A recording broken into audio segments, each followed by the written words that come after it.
Hello, everybody. My name is Markiplier, and it's time for another heaping helping of Yu-Gi-Oh! Morning. God, it's bright.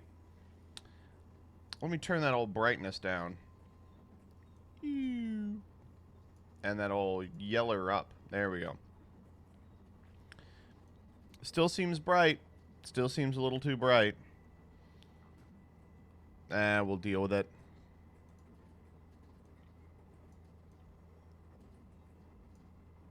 There we go. Hello, everybody. It's your boy. I'm just chilling. I'm chilling as ever. Can you check DMs? I checked DMs when I woke up this morning. Oh, what's this? Yes. The hell else are we gonna... Here's the mirror, you know? Ugh. Anyway, good morning, everybody. I hope everybody's having a good morning. Good morning. Monday morning. It's actually Tuesday morning. I had a great night. I went to bed at a reasonable hour. But unfortunately, every so often I get in a rut where I'm trying the CPAP machine. And I tried it, and, you know, it's fine, but I feel like the sleep I get is just so much worse because I've got a fucking thing on my face. I finally found a CPAP that works for me. The problem is, without the CPAP, my sleep is not very good, and I have to get a lot of it in order to make up. But with the CPAP, my sleep is not very good because I'm wearing a CPAP. You know what I'm saying? It's a vicious cycle. Have you tried getting good at sleeping? That's the problem. I've always been really good at just being asleep. But I think, have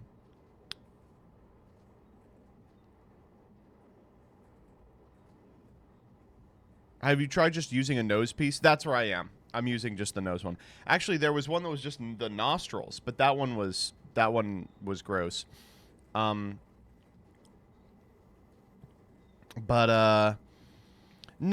I will get used to it, I'm sure. I will get used to it eventually. It's just a hassle. And the other thing is, this is maybe a little TMI, but sometimes if the wife and I wake up at the same time in the middle of the night, we're both like, oh, let's make out for a little, right? And that's, like, nice, but it's not nice if I have to detach myself from the fucking Matrix machine first. I think the actual issue in general is that I just don't have a lot of room in my throat. This is probably a pretty rough thing for most of you to hear, but while I was getting surgery, the nurse looked down my throat and she was like, "Oh wow, you don't have a lot of room in there." I was like, "Oh." She was like, "Yeah, you know, you still have your tonsils and everything." And I was like, "All right, like, thanks. I don't what?" So yeah, I'm sorry. I am a bit of a throatlet. How big are your fucking tonsils? I don't know. Tonsils suck. You don't need them. See, I don't know if that's true.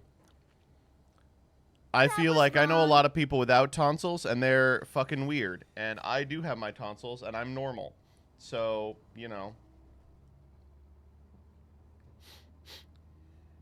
I don't know who to believe on that.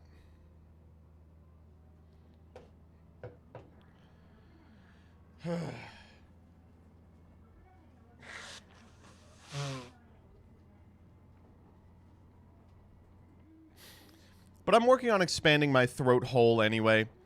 It's been so long since I, like, sang regularly that I'm trying to get back into it, but I just don't have time. I'm trying to look for, like, a choir I can be a part of. But, like, my options are pretty limited because on Monday, Wednesday, I'm streaming. And on Thursday, I'm gone. Genesis, thank you for 5 gifted subs. Casting spells. Ah! So, I have to find something that's on Tuesdays, but there aren't very many, like, churches or anything like that need people to sing on Tuesdays. I guess I could do, like, there's probably some Scientologists in the area. What do they sing about? Mission Impossible, Rogue Nation? That was wrong.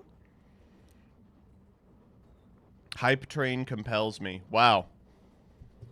Twitch has really weaponized FOMO. Anyway, I gotta walk the doggy this morning. I did not see the guy that Jillian encountered, and I'm very lucky for that. But, I guess apparently I have beef with this guy, and I have to fucking... If I see him, I have to go, hey, fuck you, bitch. I'm not really excited to do that. But I'll do what I have to. I'm getting out in front of allegations here because, in honesty, what's going on is my wife has given me a license to hate, and I will be using it to its fullest potential. If I see this guy,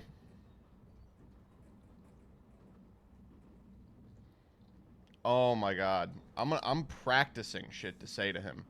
I'm gonna be like, I'm gonna tell him to go fuck himself in iambic pentameter. But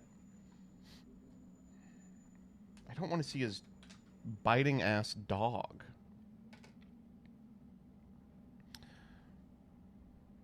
Channel peeps and break his nose.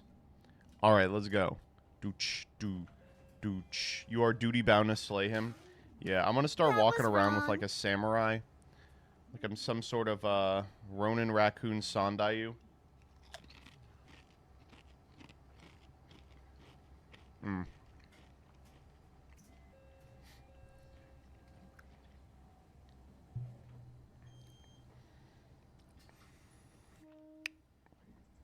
But outside of that, not too much has happened since yesterday. That's always the weird part of doing the train part of the stream on Tuesdays is like, the fuck do you want me to talk about? I just saw you. What happened after last stream? I went to bed, then I woke up. Going to bed was crazy. Chat, you won't believe. I went to bed, I slept, and then after that, this part's insane. I woke up. Isn't that crazy?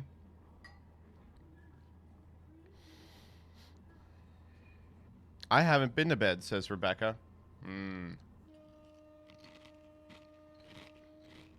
You could go to bed now.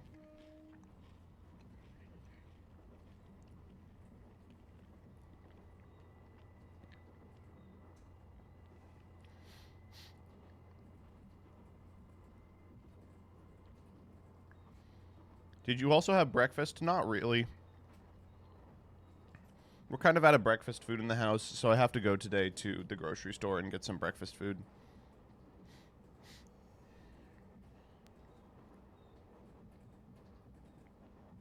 Have you talked about LOR being officially dead? Wait, Runeterra? No! Are you for real? What do you think about Hero Beat and Tengu? Probably the third best deck. They're cutting PvP support. Huh?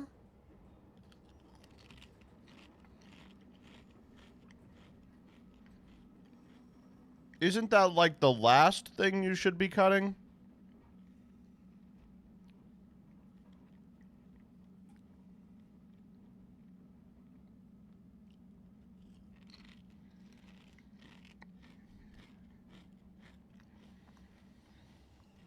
It's so rough because I don't know.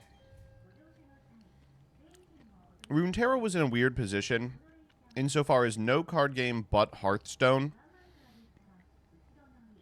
has ever really been a popular and successful CCG first, with the exception of like maybe Shadowverse. That's weird, by the way, right? Shadowverse, when it came out, was just widely regarded as a clear Hearthstone clone. And now it's like, no, it's like a super robust machine. But Runeterra was the one that I thought would actually like occupy some part of market share. And every time I've played Runeterra, I'm like, this game fucking kicks ass. It's incredible. It's really rough to hear. I guess Marvel Snap is the future of collectible card games. I did that collab with the Marvel Snap tuber, and I was shocked how many people were basically like, wow, MBT, I used to watch him, then I quit for Marvel Snap. And I was like, people really got into Marvel Snap?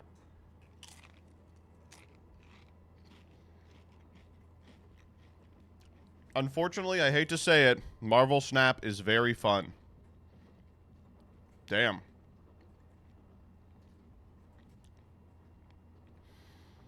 Maybe I'll have to play it. The problem that I have with Marvel Snap is that you can't whale. Like, I want to walk into a card game, purchase every card that exists, and then make decks with them, and they're like, no, you have to play this for 10,000 hours before we give you the good cards. And I was like, well, I don't want to do that.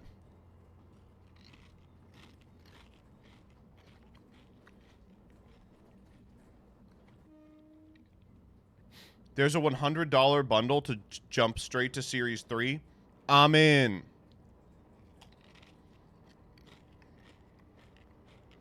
Wait, I'm literally in.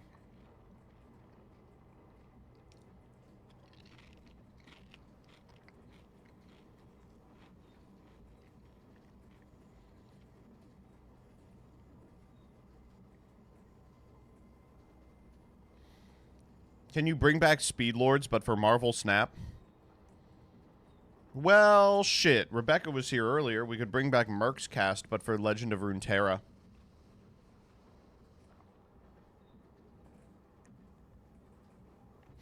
Snapheads. Oh, the funniest part about learning about Marvel Snap from that guy that I did the collab with was finding out that cards that are really good in Marvel Snap are not actually very good. And like, what's the snap word for duelists?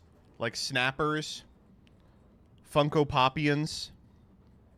Regard clearly broken cards as like kind of bad, because if a card is too broken, your opponent will immediately leave and you'll just get the 2 cubes you get for winning a game pre-snaps. It was so funny. Yeah, we were talking about it, and he was like, oh yeah, this card's like a 2-cube machine. And I was like, sorry, when you say 2-cube machine, what you're referring to is it wins a lot of games, right? And he's like, yes, but that's actually not the point of Marvel Snap. You're actually not trying to win games. You're trying to win games by a large margin.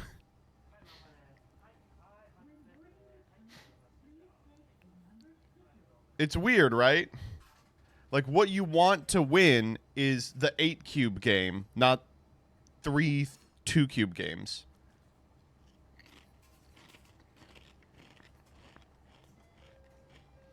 So you want to maintain a game state that feels close until you win. The strongest deck right now is actually a really low power control deck that's super unassuming. That's kind of cool.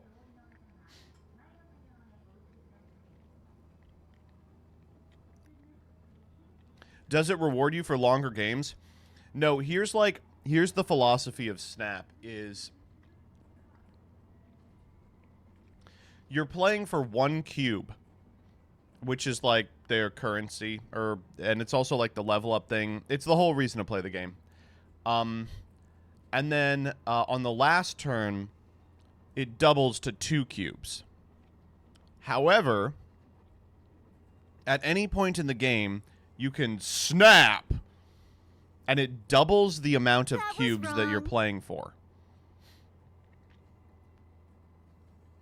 So, if you're in a winning position, you can snap to incentivize your opponent to scoop before they lose 2 times cubes. But if your opponent thinks that they're going to win, they sit in the game, and if they really think they're going to win, they can snap back and move it to 8 cubes. And then you're playing for real fucking money. 8-cube games are in-fucking-sane. Ugh. Ah, man. Now you got me wanting to play Marvel Snap. That's kind of fun. It's so fun. And the other thing is, it means that when you... Ben Brode is a fucking genius. It means when you lose a game, you don't feel that bad. When you lose a game that goes to 8, you go, oh my god, like... what a tight game. But when you lose a game that goes to 1, you go, ah, well, you know, it is what it is. Sometimes you have the nut draw. You know, they got 1 cube. I'm just going to win 7 in the next one. Ben Brode is a part of the team. My understanding was that he was, like, leading it. No, I get hella mad when I lose 8 cubes. Yeah, I mean, you should be mad, but... No refunds. You ever seen the Genshin Impact CCG? The goal of the Genshin Impact CCG is to collect years, and once you reach the age of consent, you win. That's not true. Why does the overlay chat flicker for new messages? That's how it works.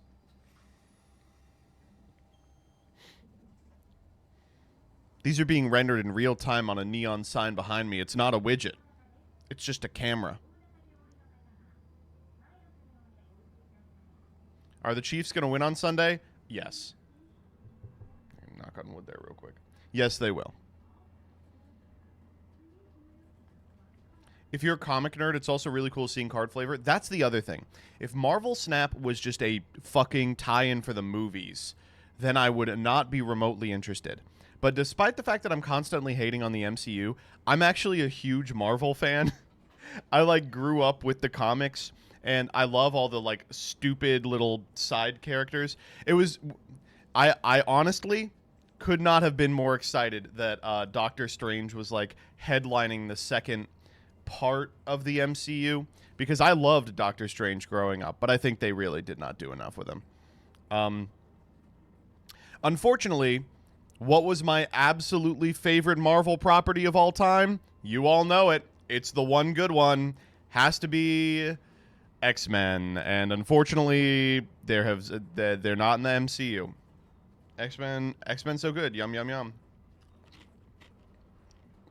Howard the Duck.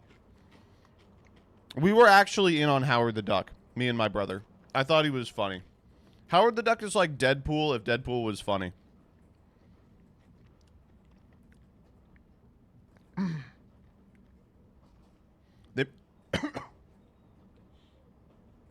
They made that dog shit movie. That's fun. Sebastian Shaw is the cornerstone of a rogue deck now.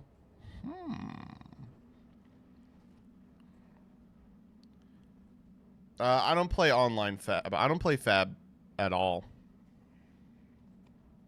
My wife is a huge Marvel fan. She just sort of tells me everything. Like the comics.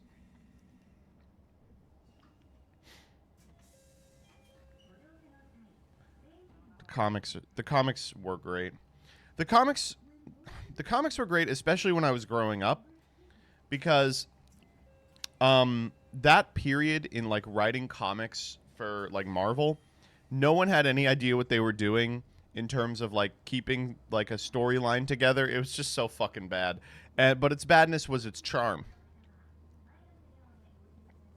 She reads current ones? Holy fuck. No. Yikes. I don't do that.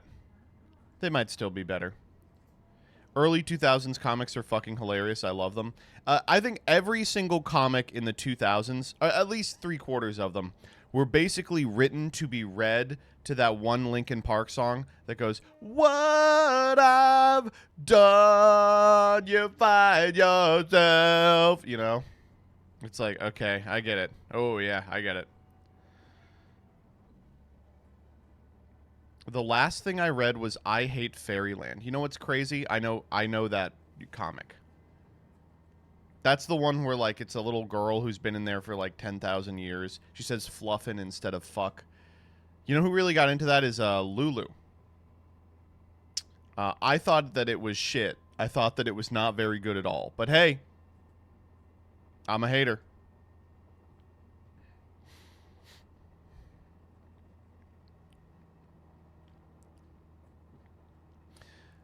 The funniest part of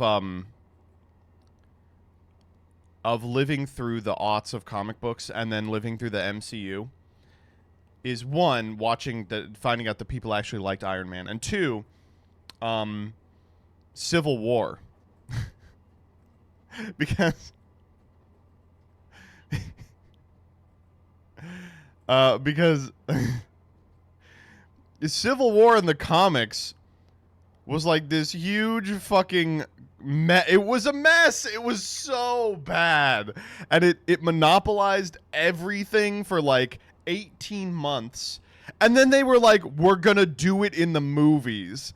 And I was like, there's no shot you are going to make this mistake. I will say the good part about Civil War in the MCU is that it was over quickly. It was. Unfortunately, we didn't get the Howard the Duck Civil War movie. The Howard the Duck Civil War arc was so funny because the whole time you're just like, what is this guy doing in it? Like, what does he give a fuck about? And the other thing is like, how are you going to do Civil War without the X-Men? That's like 80% of the reason to do Civil War. And they were like, fuck it, we just got to get this shit out of the way. We are just... Whoa. They did Civil War 2. I am familiar with Civil War 2. Oh, man. No, what was the, like, good, like, MCU but the comics type beat? Like Secret Wars, right?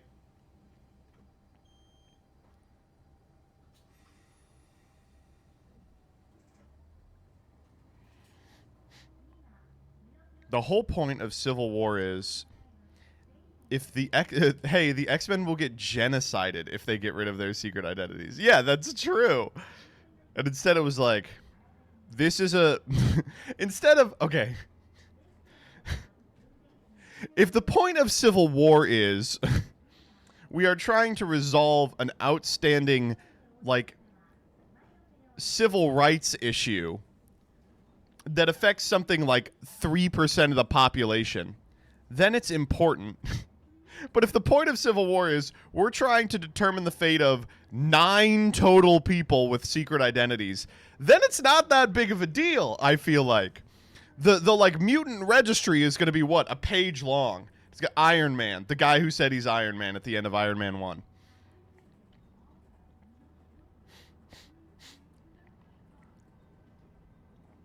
Ugh. It wasn't even about their identities in the MCU.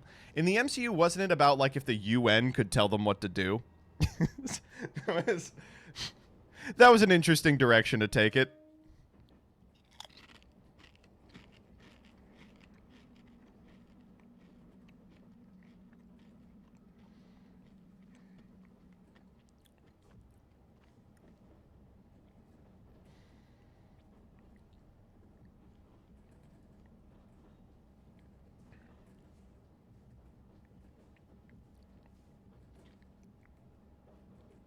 I don't know. It's just unfortunate because all the shit that I liked about the Marvel comics is shit that they have mishandled in ways that are unthinkable. Like, I love the X-Men. Yeah. You know, I love the Dark Phoenix stuff. Ugh, how many times are we going to fuck that one up? I think Galactus is really cool, but we got the Cloud in Fantastic Four too. You know. It's so funny that they like have basically utilized a bunch of no names in order to build like the MCU up to where it was. I mean, not, you know, Captain America isn't a fucking no name, but it's so funny being like, who's heading this shit? Iron Man. And it's so funny being like, I remember when they revealed like in Avengers 1 that the big bad was going to be Thanos, and I was like, Thanos? There's no shot that they're going in on Thanos, and it worked. Now Thanos is like well known as like one of the top villains of all time. It's like, wow. How?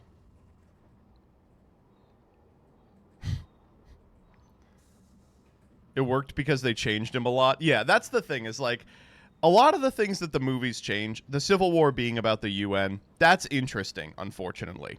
The Thanos wanting to basically being like an eco-fascist, that's way more interesting than like he's horny for death, right? Like that's like it's a more compelling story for sure.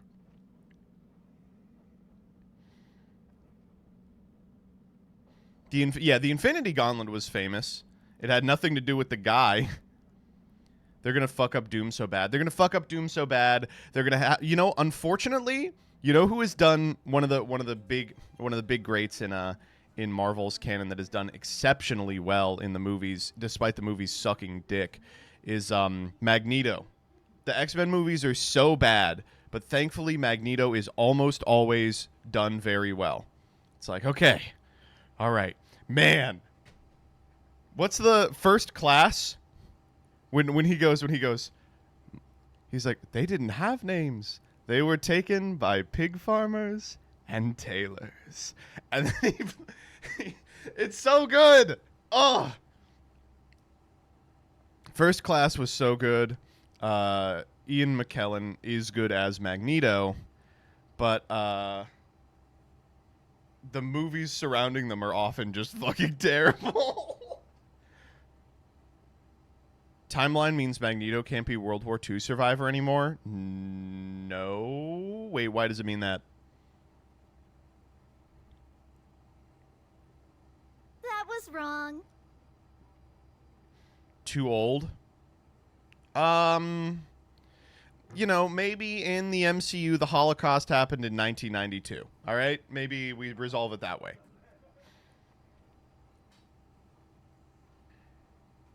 Isn't Captain America's a World War II survivor? He can hang out next to him in the ice. It's fine.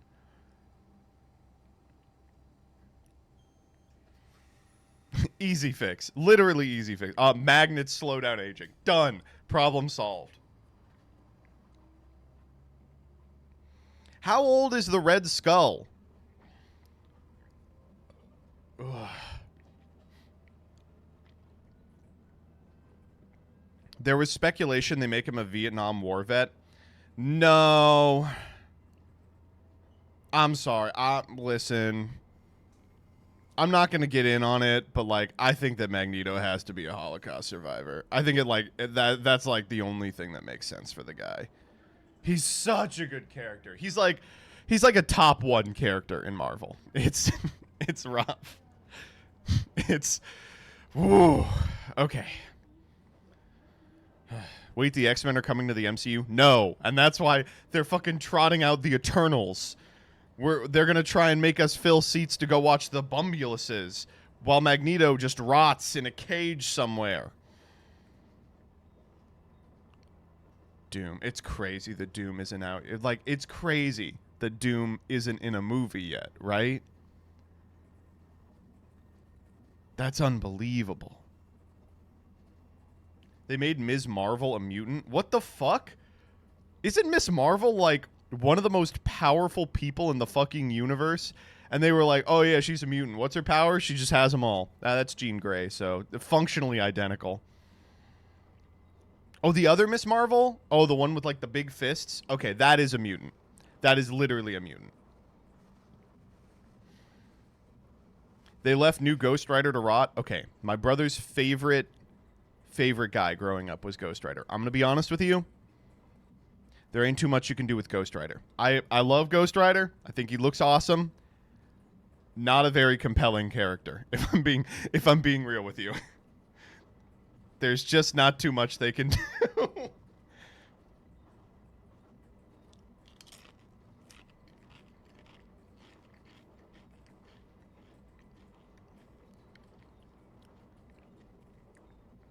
You know where Ghost Rider, the interpretation of Ghost Rider that is the best and has the most depth of any of them? You ready?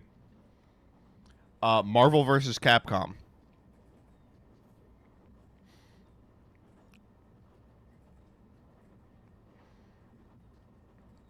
Hey!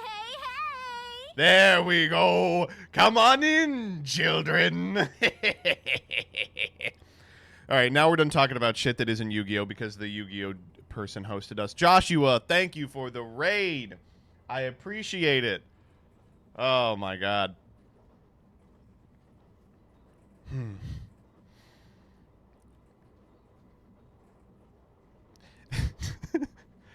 MBT, you have made a good point about Ghost Rider not having much going on, but have you considered 5H, HX63L, 5H, Colossus, Sentinel Force? Man, by the way, did you all play... I remember playing Marvel vs. Capcom on release. I do not play fighting games, but I liked Marvel, so I play the game. Do you all remember the first weekend when everyone was just Sentinel spamming? That was so bad. It was so bad.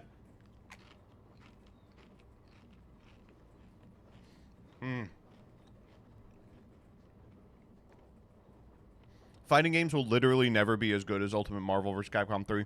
It's true, and that's why I play Yu-Gi-Oh! To recapture some of that combo you into the wall bullshit. All right.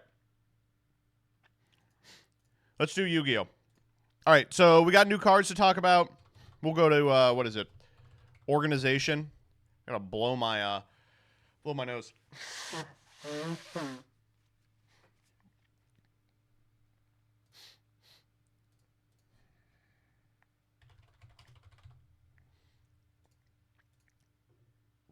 Alistair DT, I did see your DM. I will respond to you. Okay. We also have some freaks. You know what? Let's give the Josh viewers a taste of freaks. You people, you never get to see freaks. You get to see someone who's good at Yu-Gi-Oh! Play Yu-Gi-Oh! All day. It's time for you to sit through some bullshit.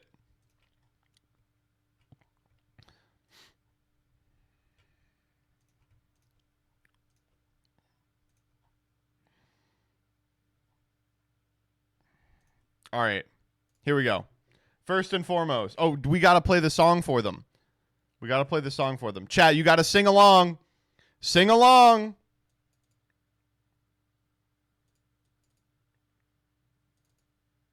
Freaks. Oh, why'd you go and say that? The website was a mistake, yeah. Freaks. All right, first and foremost, we are starting with Yu-Gi-Oh! As part of the Tokyo Dome celebrations this weekend, event attendees face a brand new opponent with the Yu-Gi-Oh! Master Duel X AI project, an AI that grows and learns through constant dueling. This is, quite literally, the plot of Yu-Gi-Oh! Vrains. I am not fucking with you. Every bad thing that happens in that show is a direct result of someone doing exactly this. The AIs in Vrains exist because someone kidnapped 6 children and had them play against an AI until, steel sharpened steel, and they produced the 6 greatest duelists and the 6 most complex AIs in the history of time. And that led to the death of all humans. What the fuck? What?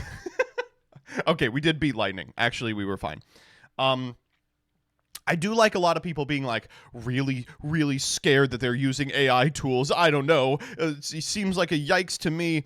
We're just using AI as a marketing term now. This is amiibos. This is the Kirby amiibo. This is you walk over Blue Eyes White Dragon enough times, and then the Blue Eyes White Dragon starts showing up with 5,000 attack points, right? It's just amiibos.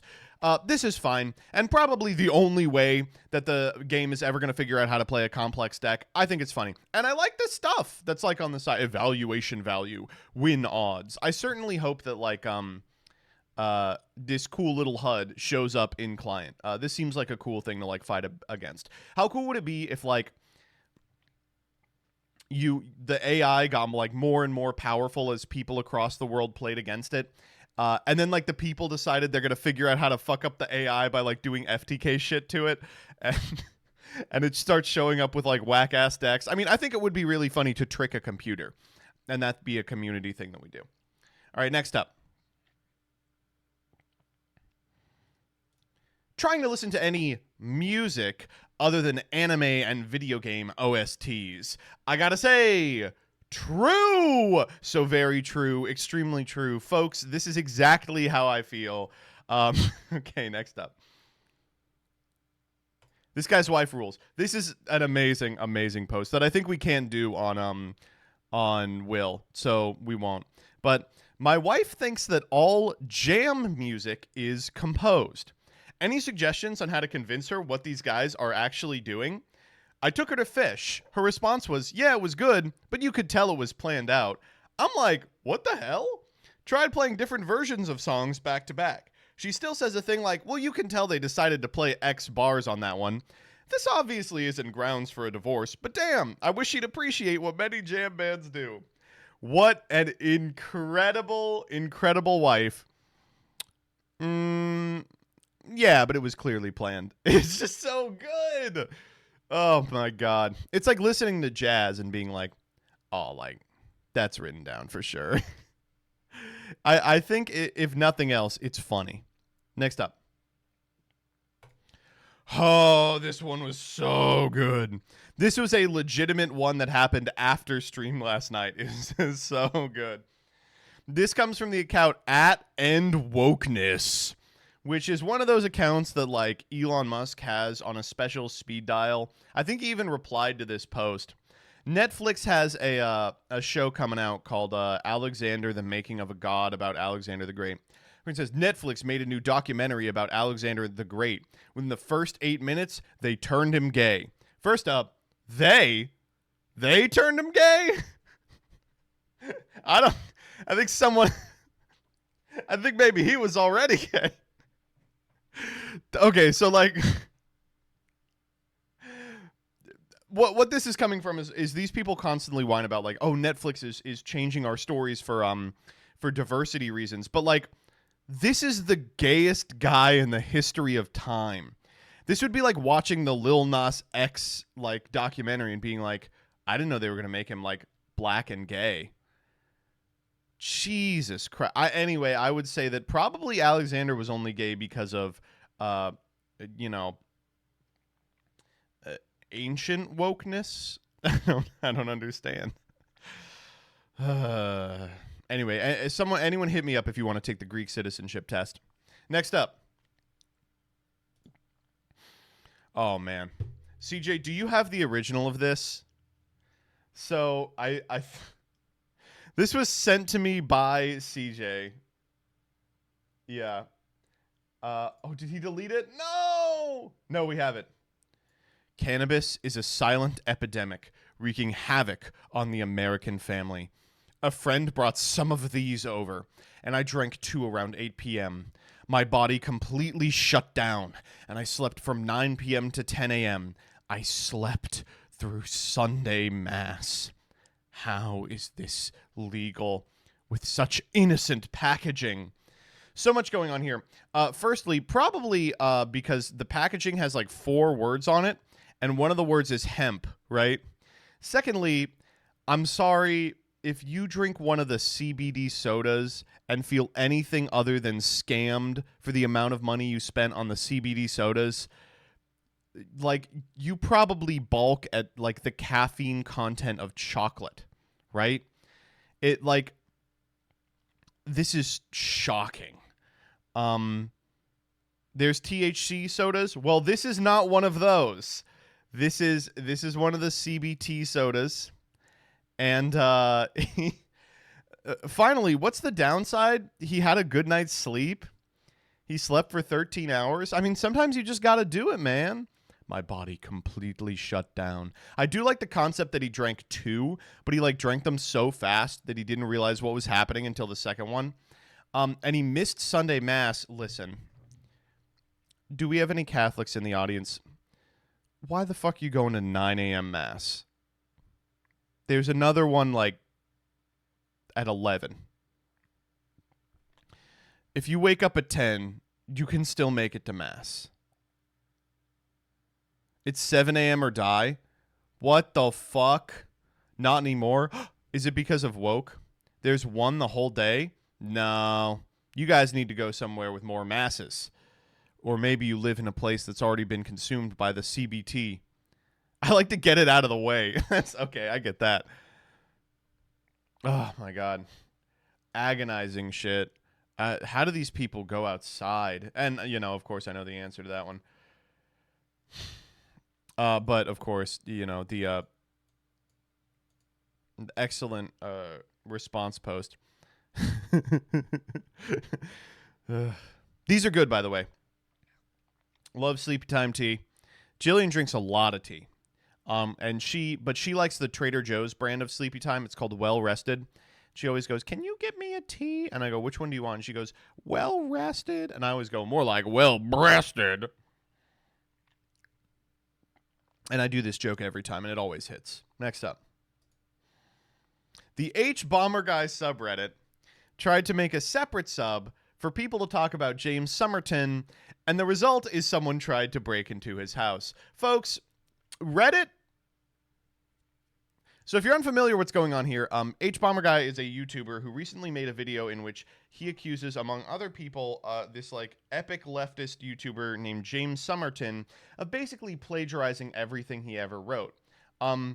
Every time that H-Bomb releases a video, it gets wildly out of control. This one got wildly out of control, and a lot of people were like, all right, we got to drive this guy off the internet, and they did. But Reddit.com isn't satisfied with that type of conclusion. They want street justice, and so they're like, you know what we'll do? Unethical kiwi farms. And, guess what happened? The same thing that always happens, folks. Why are these people so blood hungry? Reddit, man. It's the Redditor gene. It's something in their head. It doesn't work right. Do you guys remember r/rant grumps, by the way? That was, I think, the best example of one of these. That was like, wow. You guys gotta go out the fucking door. You gotta go out the fucking door. Worst subreddit. Bottom 3 for sure. Do you guys remember r/fat people hate? Yes! Laugh salt, exact same brainwave. r/fat people hate. Man, that was the best possible time to be using Reddit. Wow. It was a wonderful time to be a hater on Reddit because there was so much to hate. Like, the third most popular sub was just people being like, look at this fat person I saw. Man. It was like, r/jailbait was bad and shit, of course. But I much preferred the ones like r/fat people hate that lasted like years and had like 20 million people in them. Oh.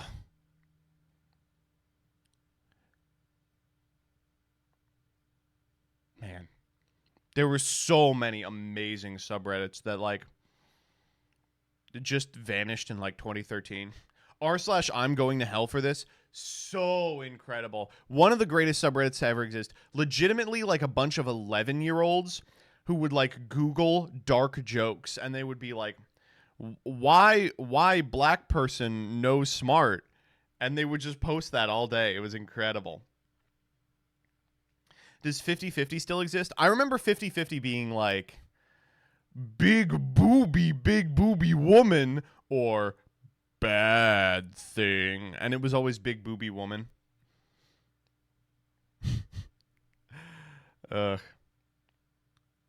Kotaku in Action is still up, isn't it? That's one of the subs that got better with time. Like, KIA was kind of like jailbait in that it was like clearly just insane from day one. But now, if you go to Kotaku in Action, like on Reddit, what the fuck are they talking about? They've outlasted Kotaku, right? Like, there's nothing left. It's been over a decade. The world is a fundamentally different place. And they're still like, oh my God. Phil Fish is going to really go off on his next episode of the podcast. Man. Tumblr in Action was just blatant transphobia. That's one that was subtle. I remember being on Tumblr in Action in like 2010, and it was people being like, look at these crazy Tumblrs. And very, very insidiously, now over the course of a weekend, really, it became like, I hate women. I hate women. Oh, man. Reddit's so good. Reddit is... this is the thing. Sometimes I'll say stuff like this, and people will be like, Joseph says Reddit is good. Joseph said Reddit is good. Joseph said that he likes Kotaku in Action. He is not an epic leftist. And I have to say, I like Reddit. I like the strange subreddits in the same way that people like the zoo, right? I like that it exists because then I can look at it and go, wow. I have the same disease. Let me break it down for you. I have the same disease as Leah Asimov, except, these subs are my female dating strategy.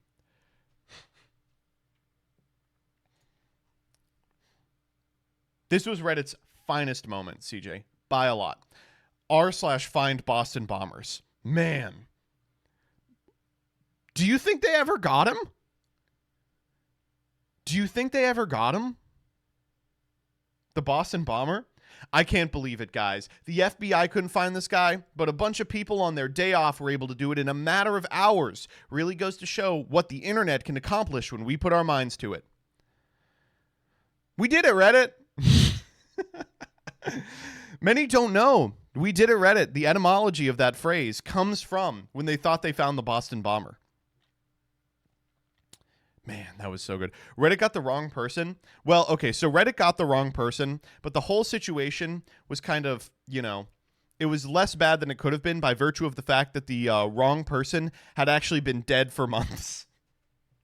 It was bad, but at least they were already dead, and there weren't like Redditors knocking down their house and being like, "Sir, we have located when the narwhal bacons. Come out with your hands up." That was wrong. Oh man. Every day I thank the thin red line, brave men and women on Reddit. Well, the red line I think is fire trucks, right? So it would have to be the thin orange line. Didn't the guy's family get death threats? Oh, of course, yeah. Didn't he kill himself? He did, but he did before the Boston bomber thing. Man. Did you follow the poll and Shia LaBeouf stuff? What about the flag? Exact same scenario. Guys, just goes to show what can happen when internet users put their minds to the task. It's like, yeah, man. Good stuff. It always works out. That's the thing, is that it always works out. I love Reddit. It's so good. This is a great one. r/off my chest, because I can't believe I still have this information in my head just from like sitting surfing as an unemployed 21-year-old in 2016. But they had to make r/true off my chest because off my chest was going woke. And then they decided that true off my chest should be used for woke off my chests, because off my chest was becoming r/off my chest. I just hate black people. I just got to say it. And so they made real true off my chest for the people who were both disturbed that true off my chest had gone woke, but also wanted to stick it to the original off my chest people. There were like thousands of these offshoot off my chest things where they're like, I just want to be able to be racist.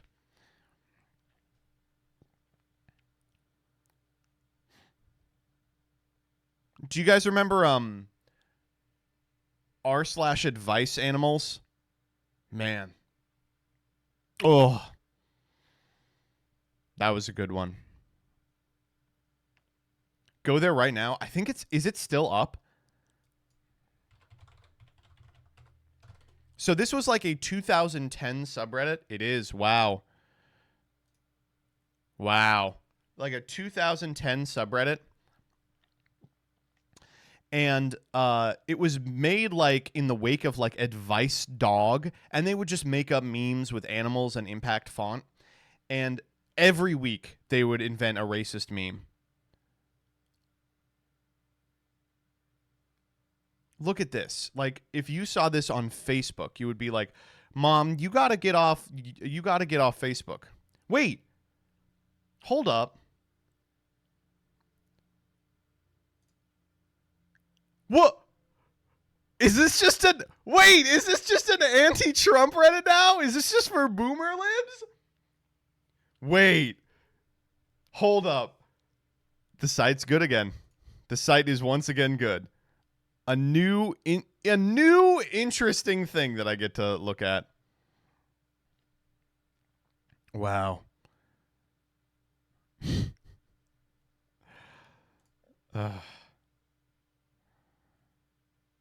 Yes!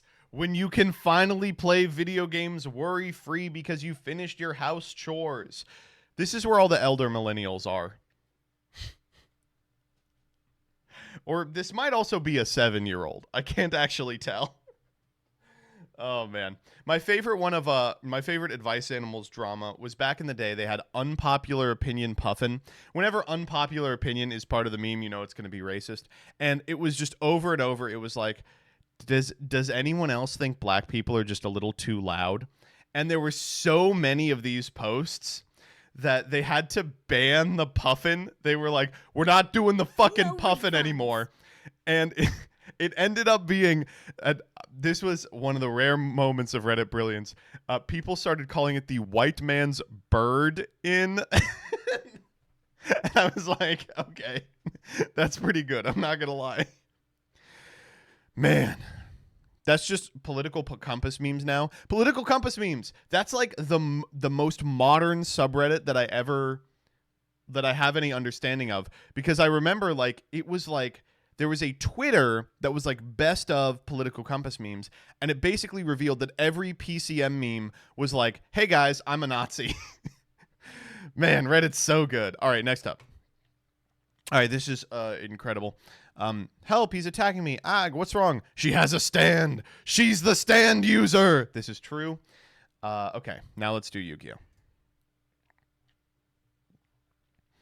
All right. That was wrong. How do I get to... this new site is too newfangled for me. Okay, we've got Exodo Blaze. We've got No Early refunds. Days.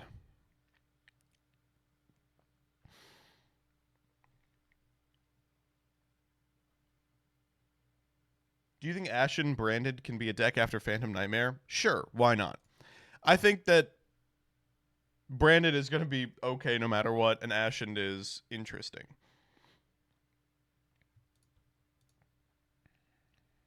Oh, here we go. Thank you. The new layout is not good. The new layout's fine. The problem is that I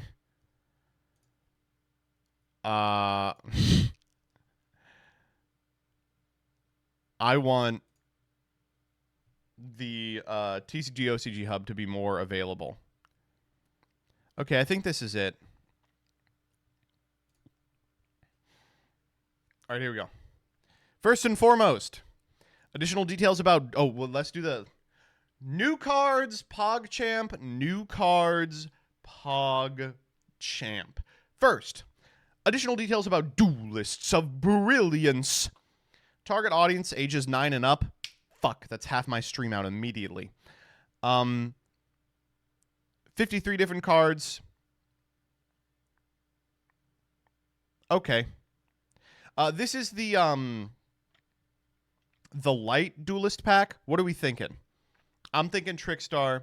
I'm thinking Stick Chair.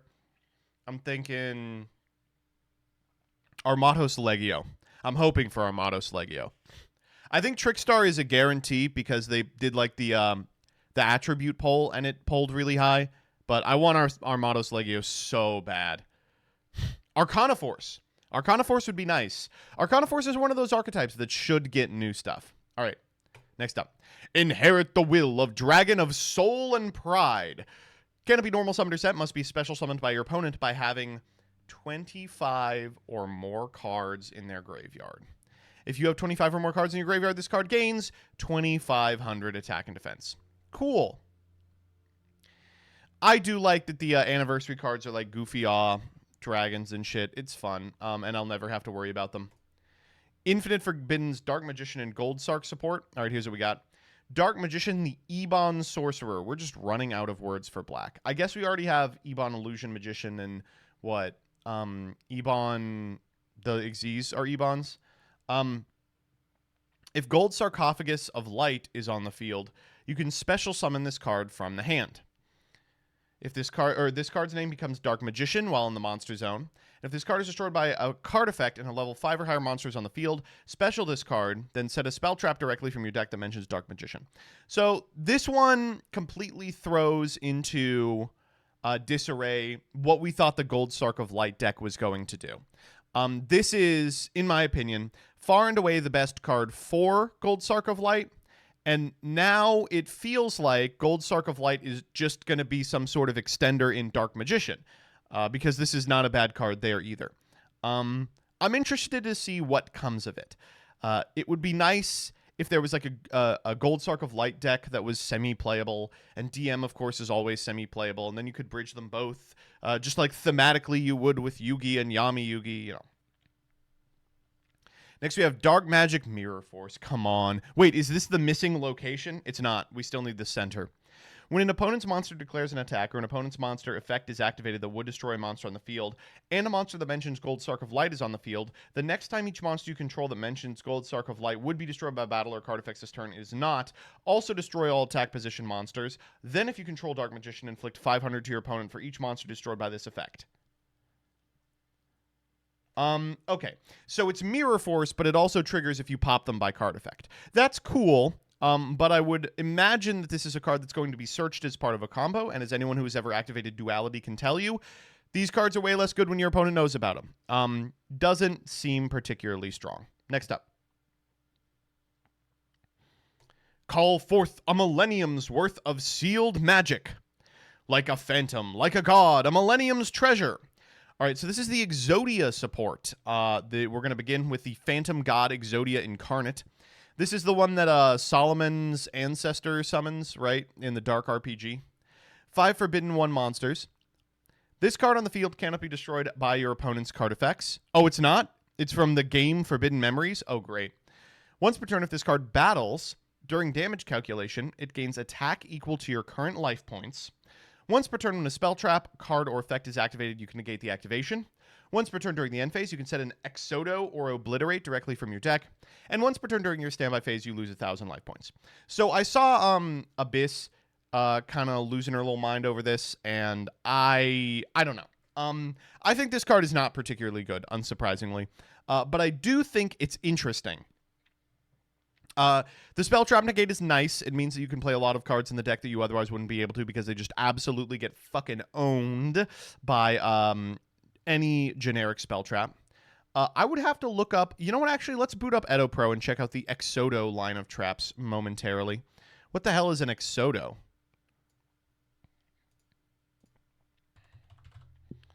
That was wrong. There's nothing. There aren't any of them.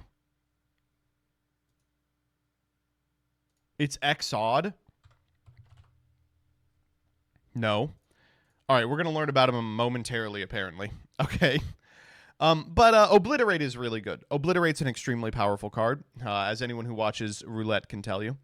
The goal, I think, is to incentivize playing Exodia in this, like, multiple turn-long control deck, which, I mean, they are trying really hard to make a multiple turn control deck any sort of playable. Best of luck. This card alone is not it. Maybe the next ones will. Millennium Cross.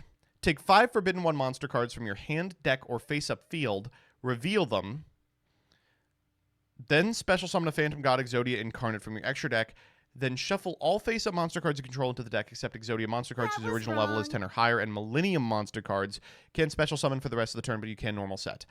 This is great. I mean, this is good, but it means that you have to play the Exodia pieces, so maybe it's not that good. All right, so here are the other support cards. That was wrong. The Caveman that awoke after a millennium. This is going to be called Millennium Golem. No, wait. No, it's a different guy. The Caveman that awoke after a millennium. Geico Gecko, the Forbidden One. If this card is in your... Geico Caveman, the Forbidden One, right? Oh, it's Senegin? Well, is he still going to be called Senengin? He has to be, right? If this card is in your hand, you can place it face up in your spell and trap zone as a continuous spell. If it's a continuous spell, you can pay 2,000 life points or reveal a Millennium Cross, a special to summon this card, then add a Millennium Monster or a Senengin from your deck to your hand. Why? Who knows? Can't be destroyed by card effects, or by monster effects. And it does not forbid itself.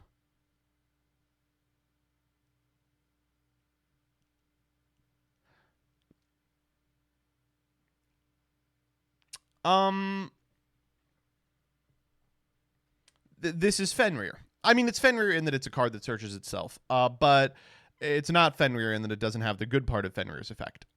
This is interesting. Gives me a lot of hope. That was wrong. Golem that guards the Millennium Treasures. This is Millennium Golem, right? If this card is in your hand, but this is a continuous spell, you pay 2 or reveal a Millennium Cross, specialist card, then add a Temple of the Stone Slabs, which I imagine we'll get to momentarily. And you can't negate Millennium Cross. Shield of the Millennium Dynasty. Oh, shit. It's a Millennium Shield retrain. Someone tell Ruxin. If this card is in your hand, you can place it face up in your spell and trap zone as a continuous spell. If this card is a continuous spell, you can pay special summon this card, then add a Millennium Cross from your deck to your hand. Okay, great. This card resolves everything. The Millennium Shield retrain, I mean, they even have it on the Senengin retrain. You're supposed to use Senengin to get Millennium Shield, to get Millennium Cross, and then fire Millennium Cross, and you get Exodia. So it's it makes this a one card. Nice. Millennium Moon Maiden. If this card is a continuous spell, if your opponent activates a card or effect while this card is a continuous spell, special this card, and if you do, your opponent can target level 5 or higher illusion or spellcaster monsters you control with card effects this turn. If this card battles a monster, neither can be destroyed by that battle. This card exists for Branded Chimera to now be able to search a better illusion than that lamp. Millennium Absoluter. This is Millennium Fiend Reflection. If this card is in your hand, you can put it. If your opponent activates a card effect while this card is a continuous spell, special summon this card, then gain life points equal to half the attack of a monster on the field. You probably will play this because it looks like you pay a lot of life points. And a Shrine of Wajat, kind of. During your main phase, you can put a monster from your hand face up in your spell and trap zone as a continuous spell, then put a Millennium monster from your deck. Whoa! This card's crazy too! Whoa. So this card's cool. The Senengin guy's cool. The Shield's cool. The Cross is cool. The Exodia's cool. Exodo Blaze. You can pay half your life points. You cannot activate other cards or their effects for the rest of the turn. Pass. Destroy as many cards in the spell and trap zone as possible. Then equip 5 Forbidden One monsters from your hand or deck to this card as equip spells that give it 2,000 attack.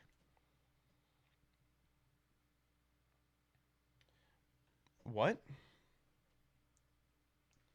To the quick play spell?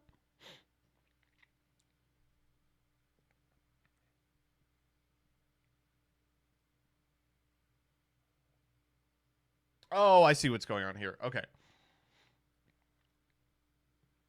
Well, that's fine. Raging Hellfire, Exodo Flame. If you control level 10 or higher Exodia monster, destroy all cards your opponent controls. If this card is in your graveyard, banish it and activate effect. Add a Forbidden One monster or shuffle up to 5 from your graveyard of banishment into the deck. This one's interesting. This one's really interesting. First, banishment. Second, this is, like, good. Like, you have a million ways to make the big Exodia, and this says destroy all your opponent's cards. Wow. So, man, I don't know. So these look really good. Like, it looks like a pretty low to the ground, super consistent way that you can get to the Exodia Fusion every turn, which is a spell negate, and then can use this effect to grab the fucking blow up all your opponent's field cards, which is a lot to exist in one singular piece of something on the field.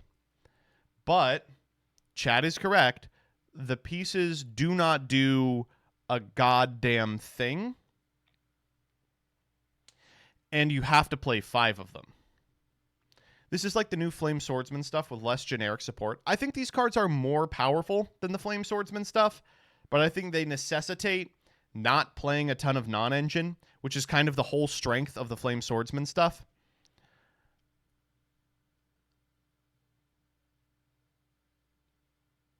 But if you draw the pieces, you just win.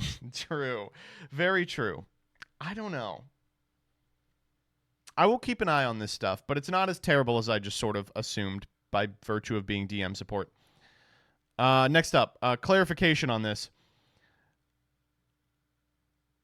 Oh, okay. They fixed some of the text because it was artifacted to shit on Twitter. And finally, Early Days Collection video games. Konami confirms they're porting Yu-Gi-Oh games from consoles such as the GBC and the Game Boy Advance to Nintendo Switch and Steam. No confirmation of ports to English will be released, so, you know, get fucked. Release date, pricing, etc. is unknown. I think they actually have since confirmed that they are doing English ones, and it is also going to include a couple of games that never came out in America, but I'll just tell you right now, they're going to suck shit. They're not like good games. That said, I have some really fond memories of playing a couple of very specific Yu-Gi-Oh! GBA games, and it's going to be good to revisit those. Who remembers resetting the date on the timer so you could get back to the World Tournament and unlock the final duelists? And I don't mean on the DS where you could change the date. I mean on the Game Boy Advance where you had to enter a dual scoop 365 times.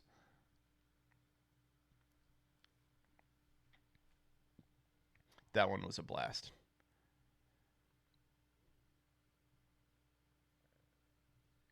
All right. Let's watch Curry Bandits.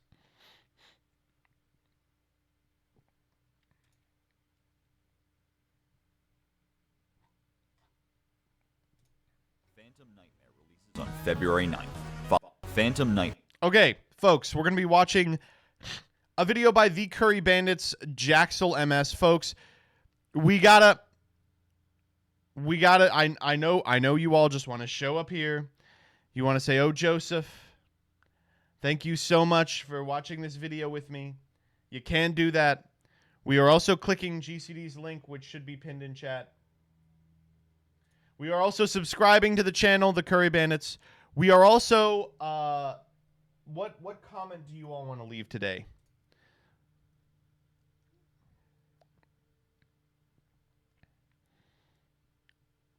Penis? No, we're not going to leave penis. Let's say, That was wrong. Say something about the fact that the new Diabelle stuff is a Wicked reference. Be like, wow, Jaxel, great video, but why didn't you mention that it's a Wicked reference? Nightmare releases on February 9th. Following up All right, on let's Age watch of it. This is Overlord, loud. this set expands the potential of some of the new engines that are already dominating the game. Things are heating up in the metagame. And it's only getting hotter. Here's...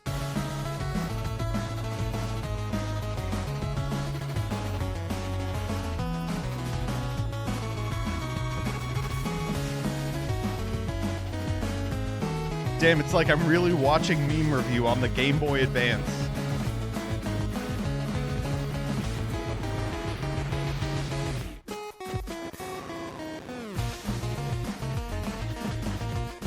Chainsaw Man, listen.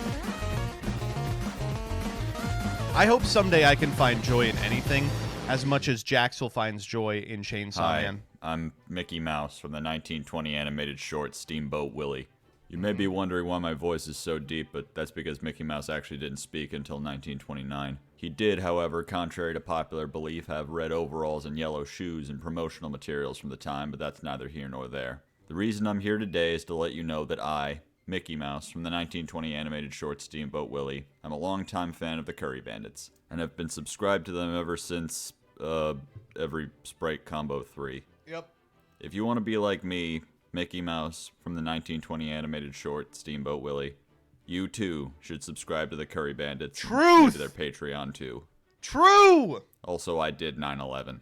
Whoa, that I'm one's Mickey not Mouse true! From the 1920 animated short Steamboat Willie. Snake Eye Poplar is a level 1 pyro that summons itself when it's added to hand, searches a Snake Eye spell trap on summon, and when it's sent to the graveyard you can target a fire in the graveyard and place it in the back row. Dramatic Snake Eye Chase places a Diabelle Star monster from hand, deck, or graveyard, and during the end phase can banish itself from graveyard to summon a monster from your back row. Briefly going over Chase, it's not really that great right now. On its own, it represents an activation of Diabelle Star in the end phase, which is no good for original Sinful Spoils line, but can get you Arciella or Silvera if that's your jam. In tandem with other Snake Eye cards, you can do a bit more. The Diabelle Star in your back row can be used as a free send for the effects of Snake Eye monsters to summon from deck, and once it's in the graveyard, How's you the can reborn volume? it with something like Celine. Also, if you use Flamberge's effect-efficient IP that you linked off during your combo out of the bin and put it in your back row, Chase can push it onto the field in the end phase, meaning you're not forced to end on Flamberge just to get it on board. And thankfully, it is now searchable because they gave I Snake love Eye that spell he trap is spending searcher. this amount of Poplar time on resolves that Chase, glaring a hole card in that will design see space zero made a bunch play. of their cards practically unplayable, and they're just using as Yeah, as Diabelle Star. yeah, By using the newly I feel released so bad. Bonfire as a means of searching it, decks that benefit from the original Sinful You have Spoils to. can use It's in the Poplar set. as yet another searcher It's for a it with powerful unique card. upside. It's just Since not it can place Bonfire. itself in the back row It's after not being linked off, Sinful you can Spoils. search Snake Eye, make Link Karibo, then place Poplar to use as the cost for Snake Eye. This leaves you with one extra body on board that you otherwise wouldn't have had in a Diabelle Star line, notably an excellent potential material for SP. The downside is, of course, that this line is more vulnerable to droll and a little less repeatable. Draw phase wanted is one of the most most common lines you'll hear in an event these days for a reason. The quick play speed of Diabellstar Searcher is an important part of what keeps the combo safe, as is Diabellstar placing from deck rather than adding. Both Bonfire and Poplar give your opponent an opportunity to droll you, so for common Snake Eye targets who are known for searching, Diabellstar is still mostly preferable. Also, Bonfire only searching the deck, unlike Wanted being able to scoop out of grave, means that once you use your one copy of Poplar, the other copies of Bonfire in your deck are dead unless you're on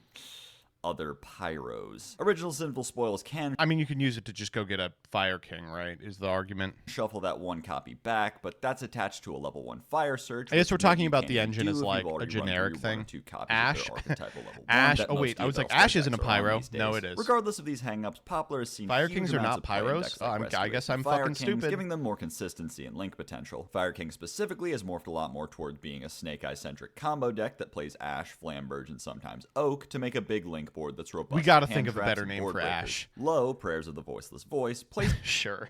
I'm calling it. Okay. People, I made a post that was like, what are we calling this guy? I've been calling him Snash.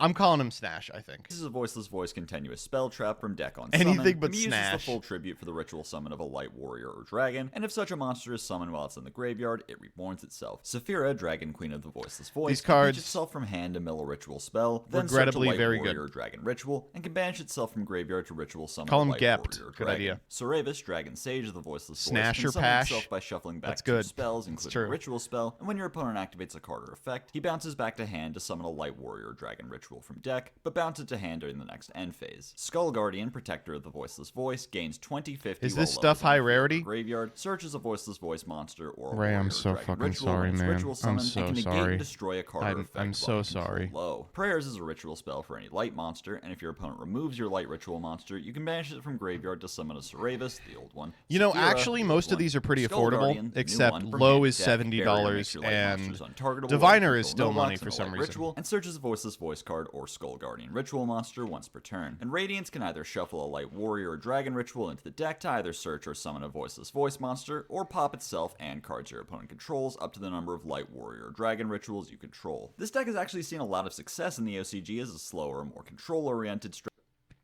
I'm trying real hard not to play this deck in the upcoming format. I know it's bad. I know it's less flexible than Snake Eye Fire King, but Strategy it's, that nonetheless it's can set up so some pretty damn intimidating boards. easy. Skull Guardian's Omni Negate can be pretty threatening, especially on a 4100 body with protection from targeting, and even if you get it off field, Prayer in the graveyard can just replace him with Yeah, another Celine, Skull I Guardian agree. or a Soravis I mean- if you already burned through the hard ones per turn. I often Obviously, rag on Rebecca summon did the negates TMT as stuff, not but I that was just, like, impactful, watching but it as and I part was of a like- balanced breakfast, Soravis' summon negation can it's provide so plenty of inflexible. pressure. Even without barrier lives, Soravis in hand can keep your board safe from things like Imperm, which are largely the only ways your opponent has to stop Lowe's plays from deck. Play The same is true of Goblin. It's Skull kind of cool Guardian's that Goblin, Surge, I think, since is you going to be can like a usually chain block $50 from deck. Ash by That's going to be a using Lowe's blast. effect to reborn itself as chain link 2. Anyway, Goatee, to by Lowe's the way, full looks combo, really good. Since it can place barrier on summon to search Saphira, who I don't wanna sets up hype the anyone, ritual but I think summon Goatee Skull is Guardian. If a you went through force. Prosper pre-prep, which you can play since Prayer mentions all 3 of your rituals by name, you'll have enough spells engraved to summon Sagely Soravis, whose effect can tag into his ritual counterpart, or into one of the other rituals that fit the deck's criteria, like Odd Eye's Pendulum Graft Dragon, a Spell Negate, or Kukulane, who does not do anything productive whatsoever. I did not know you could But I get can pronounce Kukulane. Kukulane. What can you do? You fucking loser. that's Fuck you, true. Dad. And since low Alright. triggers on any special summon of such a ritual monster, linking her and Skull Guardian off for Dynamondo, then immediately firing off in your opponent's draw phase to bring back Skull Guardian, will trigger low to come back and place Radiance from deck. Add I'm shocked pop how to much of your this board. ended up Being in a the ritual TMT. deck, you can of course play Diviner of the Heralds, but rather than just sending Arclight, you can send Trias Hierarchia so you can tribute the Diviner and trigger its effect Someone pointed this out to me. I've been calling this card Trias Hierarchica my entire time, and they were like, it's Hierarchia. You're putting another C in there. to summon low from deck for another 1-card starter. This deck's success is actually really inspiring. They made a competitive ritual deck without some stupid floodgate or infinite negate boards that play around 100 trillion hand traps. Instead, it's just a consistent, I mean, it still grindy plays around control 100 strat trillion with hand pieces that traps. are extremely difficult to remove and can recur every turn. I complain a lot, so I gotta remember to leave positive feedback on this show sometimes. Maybe you guys can leave some positive feedback every now and then so I don't tweet shit about wanting to burn my house down with me in it every few. Whose fault is this? What, you want us to solve your depression? Few months. Spirit of Yubel summons itself from hand when your opponent attacks, can't be destroyed by battle, and takes no damage. On summon either Yours. surface or sets a spell trap that mentions Yubel, and when it's Yeah, destroyed, I show up every season and I steal 45,000 views from this guy, so maybe. it floats into the original Yubel. Samsara de Lotus contribute itself to summon Funny. a Yubel monster from deck, comes back to hand or field during the end phase if you control Yubel, and when your opponent activates a monster effect, contribute itself to replace that effect with destroying your Yubel. Geist Grinder Golem can reveal a Yubel to summon itself to your opponent's field and summon the revealed monster. DJ, to your run that field. shit And back. if it battles a Yubel, gives the opponent to summon itself to replace that effect with destroying your Yubel. Geist Grinder Golem can reveal a Yubel to summon itself to your opponent's field and summon the Diziphium. revealed monster to your field. And if it battles a Yubel, gives the opposing player 3,000 life. Also, if you summon Yubel while it's in the graveyard, you can give it to your opponent again. Nightmare Pain can pop a dark from hand or field to search Yubel or a card that mentions it, and forces your opponent to attack your Yubels and deflects all damage you would have taken back at them. Mature Chronicle gets a counter each time you summon Yubel. So or a card weird that they mentions made it. this You can remove card. 1 counter to reborn Yubel, 2 to add back a banished card, 3 to banish any card from deck, 4 to pop a card, or 5 to search super polymerization. An eternal favorite can either summon a dead or banished Yubel. Hey, quick warning, the dumbest guy at your locals is going to tell you that this effect is Calamity or something. It just means your opponent can't, like, trap hole the Yubel or some shit. Look up Star Reader. Or if you control the OG Yubel, can pitch a card and itself to fusion It's summon like, materials the from most either important side part of the about field this and card is that Yubel. people are going to Finally, lie to you Yubel, about the it. Loving Defender Forever is a fusion of a Yubel monster and any number of effect monsters that pings for 5 on summon for each material, is indestructible, and after battling an Yubel opponent's stuff monster, good? burns them equal to its attack and banishes it. So let me get this straight. This deck got the craziest Super Poly target ever, an in-archetype Super Poly, a Searcher for Super Poly, a Searcher for both those cards, a Lone Fire for the Searcher, a Searcher for the Lone Fire. This is just the best deck. Oh my god. See this? You can make any deck look good just by saying all the things that it does. Truth is, the deck's fun, but has to make some clear concessions to make up for the very outdated design of the original. We have to do 2 Yubel TMTs, by the way. Rebecca? No, we do not. No, we don't. We don't have to make... What? The Phantom Nightmare one sucks. The lead one is good. Then we'll do it as a 1-minute overview for Phantom Nightmare and as a TMT for lead. Yubel. Lotus on its own gets you to Yubel with Nightmare and Favorite on board, and can come back during the end phase so you can use its pseudo negate as well, but you won't have anything Okay. to contribute for Yubel's maintenance cost except the Lotus, so you have to choose between either sacking the Lotus and having the board wipe fusion as your entire board, or letting Yubel die and reviving it with Favorite's other effect and having Samsara's negate as your entire end board. Drawing I'm tired. You can't legitimately be mean to any me. monster that summons itself resolves Go the Betty. issue as it can serve Go as Betty the bye. tribute in Samsara's stead, but there doesn't seem to be any candidate for the job you're really meant to play without pivoting the deck in a very specific direction, like Unchained. There is a true 1-card combo with Tour Guide. I lied, it's 1.5, but basically you start with Tour Guide and Rhino, make Muckraker, Rhino mill Samsara, and It's actually Muckraker pronounced pitch a card to Muckraker. revive the Samsara, so you can do the full line, then tribute Muckraker for Yubel. So there's maybe something It's there, so but funny that, regardless, like, it's a little Tour Guide is a disjointed and doesn't 1-card really have combo, everything it but needs to bad succeed. in, like, 4 Still, different it's not decks. really a bad attempt to modernize Yubel. If you care, Eternal Favorite is searchable with Infernal Rage. Ooh! If that comes up, I'll literally take a shit. Hold. I'm going green goblin mode. Okay, Fuck this marks the 5th person that has now made this joke. I'm a real stepper, real Margiela. Boa Constrictor, Prohibition Money. Going green goblin mode. I'm going green. Green Goblin mode. Going green goblin mode. I'm going green goblin mode. Goblin Biker Doug Charger can summon itself from hand by detaching material from any monster on field, and when it's summoned, searches a Goblin Biker Speller Goblins trap. are Clatter real. Exploder can summon itself from graveyard during your opponent's main phase by detaching a material from anywhere on field, and on summon, reborns a Goblin monster. Yeah, that's right, we got 2 different layers to this archetype. Do your best to keep... Yeah, okay, so this is the most annoying thing, is during the TMT, I figured out that it was actually not Goblin Biker, it was Goblin, but also it was Goblin Biker. track. Mean Merciless summons itself from the graveyard during your main phase by detaching This is a very material and summons a fuckable goblin, from I gotta hand be on honest summon. with you. And finally, Boom Mock can summon itself from hand or graveyard during either main phase by detaching material, no once per turn to attempt it, only once per turn if you succeed. What are you Goblin hunting? Biker This Grand is Entry not searches a goblin, hot then take. can detach a material from a monster to summon a goblin from hand. Also, you can banish it from graveyard and detach a material to add back a goblin to hand. Grand Bash gives every goblin 300 for each goblin you control, gives you an extra normal of a goblin, and can take 2 goblins you control and either match their levels or combine them. Okay, time for my actual hot take. Are you ready? This little one with the pink hair. Is that Griffin Rider?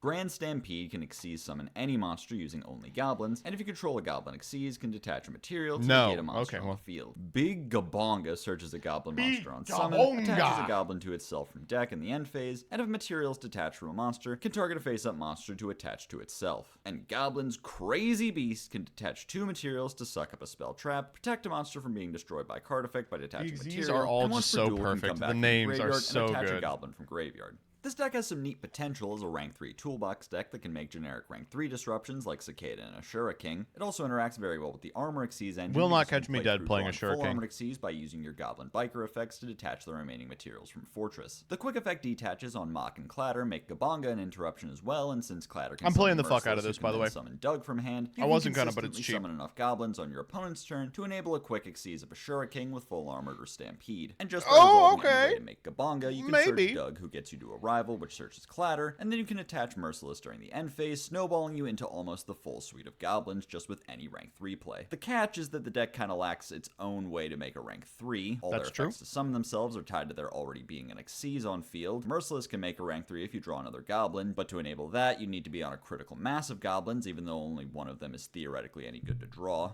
So this is, Jaxel is identifying the number one problem with this deck. And the reason why we got some flack in the TMT, because we went with Critical Mass of Goblins over a bunch of one-card rank 3s and then the minimal number of goblins necessary to make, like, good Gabonga decks. So, I don't know. I'm not exactly sure There's what plenty of the generic play is rank here. 3 enablers you benefit from, so you can still These are the build 3 deck that you to would consider, of consistently course. get to Gabonga, but it feels like a pretty weird oversight to make an entire archetype worth of cards that are totally dependent on you already playing. Makes the goblins into the worst cards to draw in the goblin deck. It does, however, give you a chance to get pretty creative, as do many facets of this deck. Bash seems to be incentivizing you to try playing Goblinberg and experiment with rank 4s, 6s, and 7s.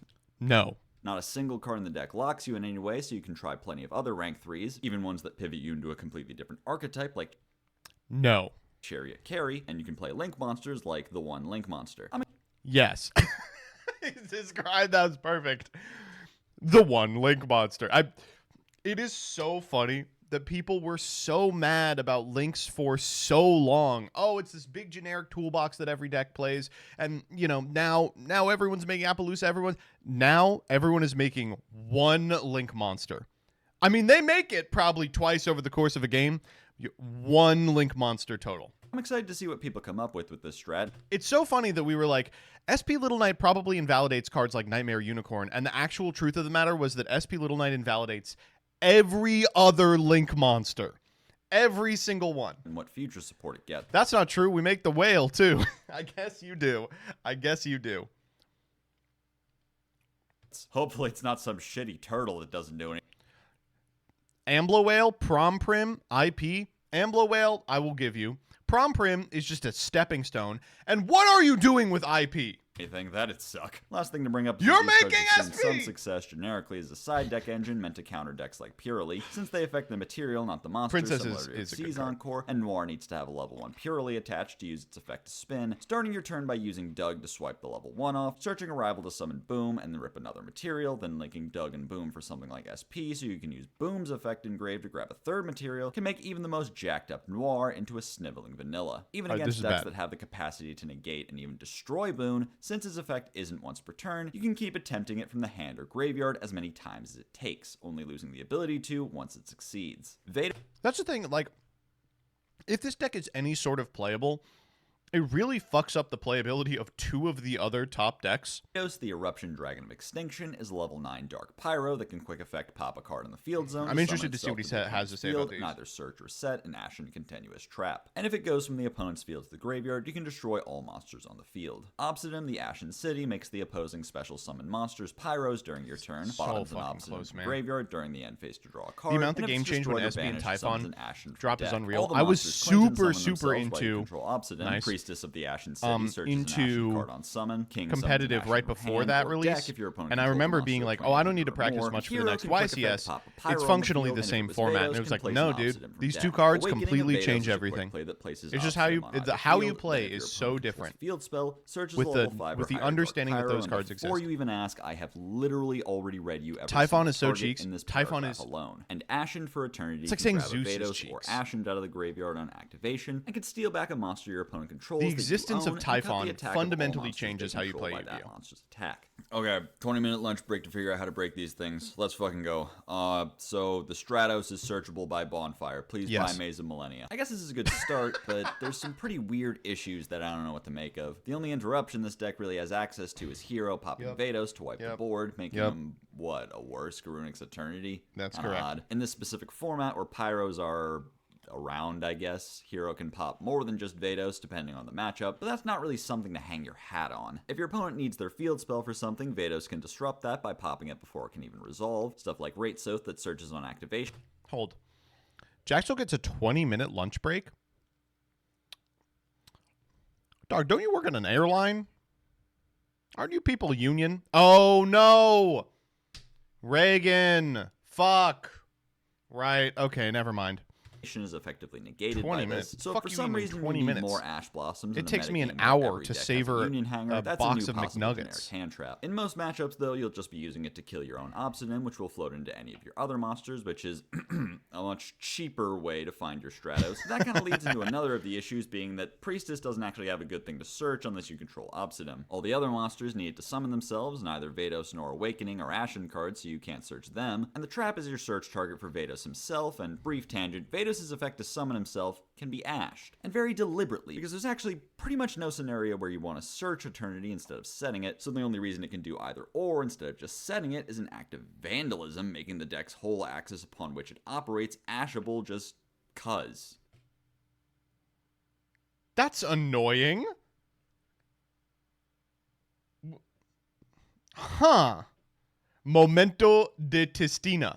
Is this the second TCG archetype in a row where they just threw a clause on it that makes Ash an automatic win condition? That's so fucking funny. Just fucking strange. This deck would probably go crazy Weird. for pre-errata Ancient Fairy Dragon. Pop Obsidian and then add another one will resolve countless issues with the deck, I imagine. I don't know, though. I feel like I'm They could have talking given us myself out of pre-errata this AFD. deck. The It more I would not think have been a about it problem. and think through how it's meant to operate, the less I feel like this is as strong of a start as I thought. Hopefully the next wave has ways to search Vados cards so that your 6 copies of Make the Deck Function Juice are more consistently available without having to pivot through Banshee. And hopefully there will be more cards that can serve as a real goal for the deck's turn 1 beyond Darkhold Pass. Oh, also, Joseph, hey, eyes up here. The trap isn't Snatch Steal, it's Owner's Seal. Okay. I call it Snatch Steal in the I'm gonna leak the sauce, by the way. As I'm gonna leak the sauce here for good old Jaxel. Sometimes you just gotta stretch your comparisons. Because a lot of the people who watch shorts, they played Yu-Gi-Oh! Once in a dream in 2005. And so maybe the trap's a Snatch Steal under certain conditions. You ain't got to be specific about what conditions it's under. Magispector Porcupine Yamarashi is a wind spellcaster with the standard Magispector protections that can quick effect summon itself if you You know control what? We've all Magispector. been there. Resets a Magispector. I will say I do this way more often for Shorts viewers. Shorts viewers are the stupidest motherfuckers on the planet. It's literally babies jangling keys type shit. If I go any more in depth in like a 1 minute overview than I already am, people will go in the comments and be like, you lost me when you said special summon. The best part about the Shorts channel is, regardless of what the video is that I put up, there is, without fail, at least one guy in the comments that'll be like, that card's no match for the Blue Eyes White Dragon. And I'm like, for sure. Then on summon, Wind can optionally tribute a Wind spellcaster as cost, then summon a Magispector. I'm talking from about, hand or like, graveyard fucking if you didn't, Fenrir. or from deck if you did. Magispector Draco Ryu is a generic rank. Like four describing pendulum the that can super twice heavy return Samurai detached FTK. material when a monster is tributed to I'd like summon to a see you level 6 or FTK lower through Wind my spellcaster Chaos from the Max. deck. When it dies, it goes to the scale where it can search a Magispector card, then pop a card in the pen zone. This- Magispector This is criminal. What's happened with Magispector in this set is fucking criminal. set's all about GX. It's all about, all these stupid little cards. Populous, most exciting card in the set. There's like 9 Magispectors in this set. They make the deck completely... They revolutionize how you play this deck. And then they don't unban the card it needs. Orthrus Nue is a Link 2 that requires 2 pens, including a Magispector, that on summon can add back up to 2 Magispectors from extra deck to hand, then place up to 2 Magispectors from deck. In a extra world that where locks in a Magispector people and liked Drake pendulum Slayer monsters, for the turn. this would These be called, cards like, hugely speed up the Magispector archetype. Winds of giving you some cool, Magispector. consistent turn 1 lines with 1-card starters for multiple interruptions and follow-up. Bunbuku can search Porcupine, who can summon itself to make Porcupine Nue, is whose such effect a will cool add back fucking both its card. materials to set scales with. His and quills are tornadoes. load up the It's extra awesome. with 2 Magispectors that will grab one of the deck's disruptive back row to end on. Or you can set up Honorary Magispector Majesty Pegasus, who can search Secret Village, or Majesty's Pegasus to trigger Ryu turn 1, getting you 2 more Magispector summons for the price of 1. Searching the field spell also lets her act as a starter in jankier hands where you draw one of the worst Magispectors like QB and Ogama. If Kieran since she goes to 3, is this deck going to be tier 0? You ready? No! If Kieran goes to 1, this deck moves from dog shit unplayable to the 14th best deck. It is not even remotely tier 1, even with Kieran unbanned. But the difference is you can now use the cards. pop the other one from the scale to search Dynamite Powerload, who you can then scale to pull her out of the back row to trigger her effect, so that the field spell can summon Bunbuku from deck. Yeah, 14 might be selling it too high, to be honest. Win lets you do full combo as well by using Win to trade Yada for Bunbuku. At which point, Yamarashi will have a target engraved for its reset effect, giving you another piece of follow-up. And Ryu is fantastic as a piece of the end board for its ability to reimburse you for the tribute cost of all your back row, letting you summon things like Bunbuku and Nikotama during your opponent's turn to not only maintain the same amount of board presence, but also get you some searches to use for turn 3. And unlike most of the shit we reviewed on that other show I do largely for shits and giggles, Assault mode activate tributes. Oh my god. Cooking king crab on the stove with the formula. her non-archetype restricted summon has a couple kind of interesting targets provided you're not locked under Nue. Gen X Blast Fan can grab Birdman from deck for an easy to summon tuner. Blue Dragon Summoner is a critical piece of the Exodia FTK that may be in the market for new lines following the death of Isolde. Elfuria is a floodgate against Xyz decks. Ice Spell is a fucking time card. God. If you want, you can exploit the twice per turn restriction by summoning Blast Fan on the first activation to get Birdman, then summoning Droll on the second activation to bounce to hand with Birdman. Foolishness, but hey, we gotta keep the rent prices in Yu-Gi Boomers' heads as low as possible, so sometimes you just gotta shoot a floodgate-shaped gun out the window and fire at the sky. It probably goes without saying, but So all this would be much better if we had Kieran. Not you. Not you.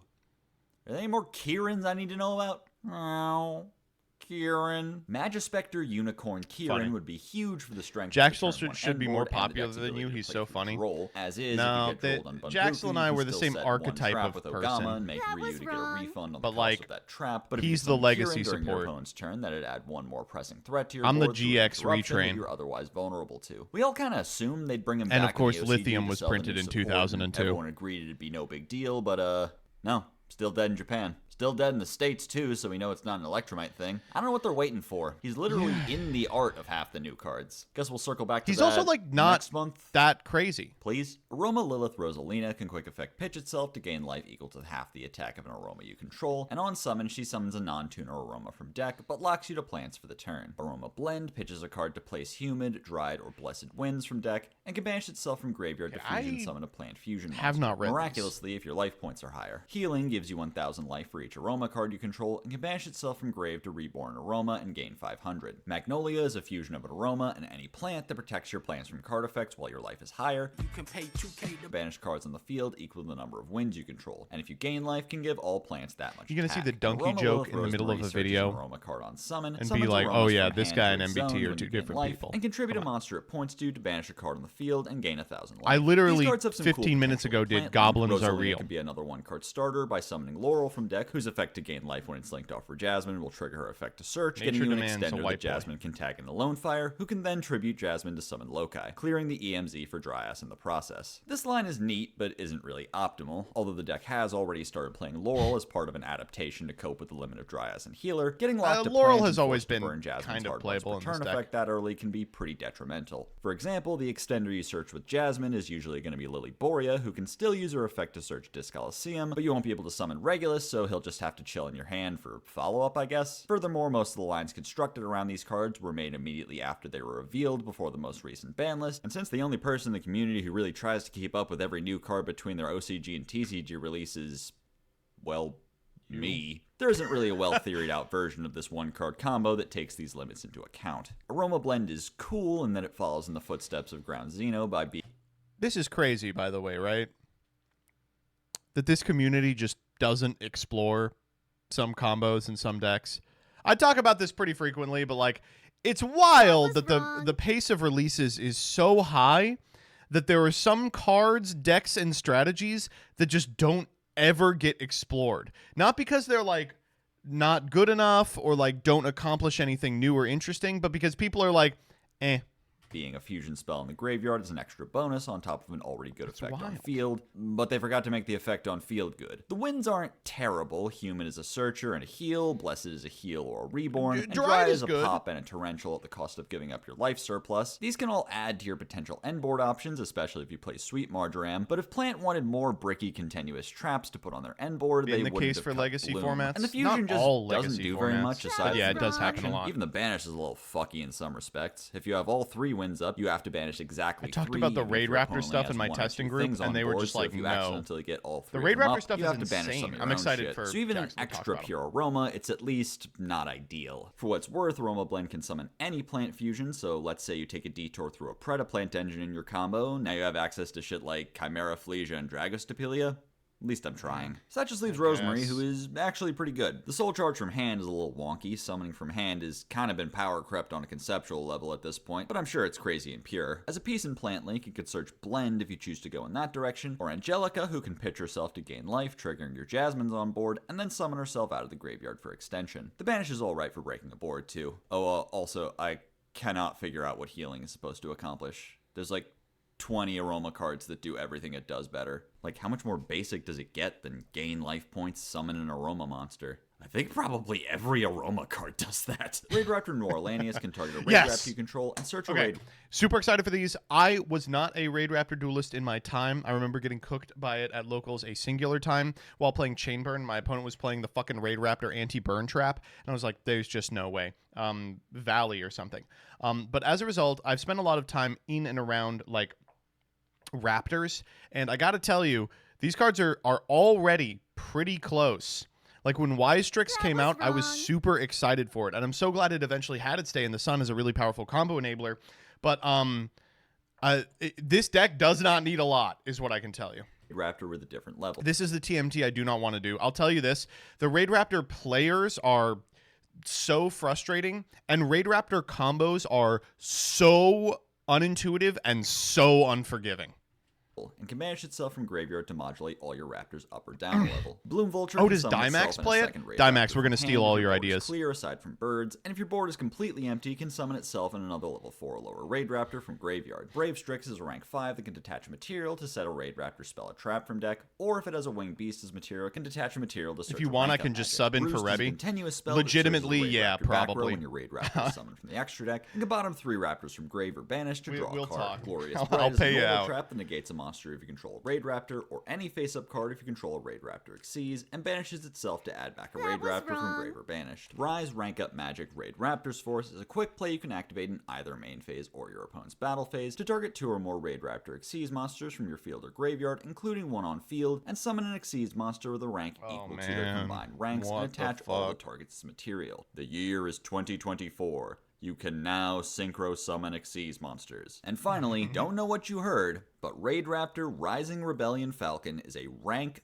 13 and thus quantifiably bird joke. the biggest bird. Say the line Bart, unaffected by card effects, wipes your opponent's board on summon, and burns them if it has 3 or more Raid Raptor Xyz monsters attached. This looks like Raid And you Raptor detach 3 AI art. materials to copy the effects of a Raid Raptor Xyz in the trash. These cards streamline Raid weird. Raptor's existing support into some tight one-card lines for boards with a mix of big unaffected guys and a few impactful disruptions. weapons. Brave Strix can be summoned by the effects of Raider's Knight, so he's basically just God. a rank 4, and with his ability to search Skip Force, you can turn him into Liverpool Falcon to grab any level 4 winged beast from deck. Noir is a good searcher, giving more purpose to your off-level birds like Heel Eagle, who can't as easily be a 4 Strix material, but can be half of Y Strix, no problem. Bloom is a crazy good extender that gets multiple bodies on board without even needing your normal summon to stick. Roost is extremely trying strong not as a to way nut, cycle dude. copies of 4 Strix, which you often run through quickly in a turn 1 combo. Spending your Mimicry Lania search on it isn't even that much of a commitment, since its first effect can search whatever Raid Raptor spell trap you would have otherwise searched. And Glorious Bright is a great choice for that, a quick spot negate to fend off any big threats to your World Trade Center. And Rise rank up makes it easier than ever to summon your extravagantly high ranked Towers birds by adding up the ranks you've gone through to make things like Ultimate Falcon on your own turn, and Rebellion Falcon on your opponent's turn to wipe the field while they're...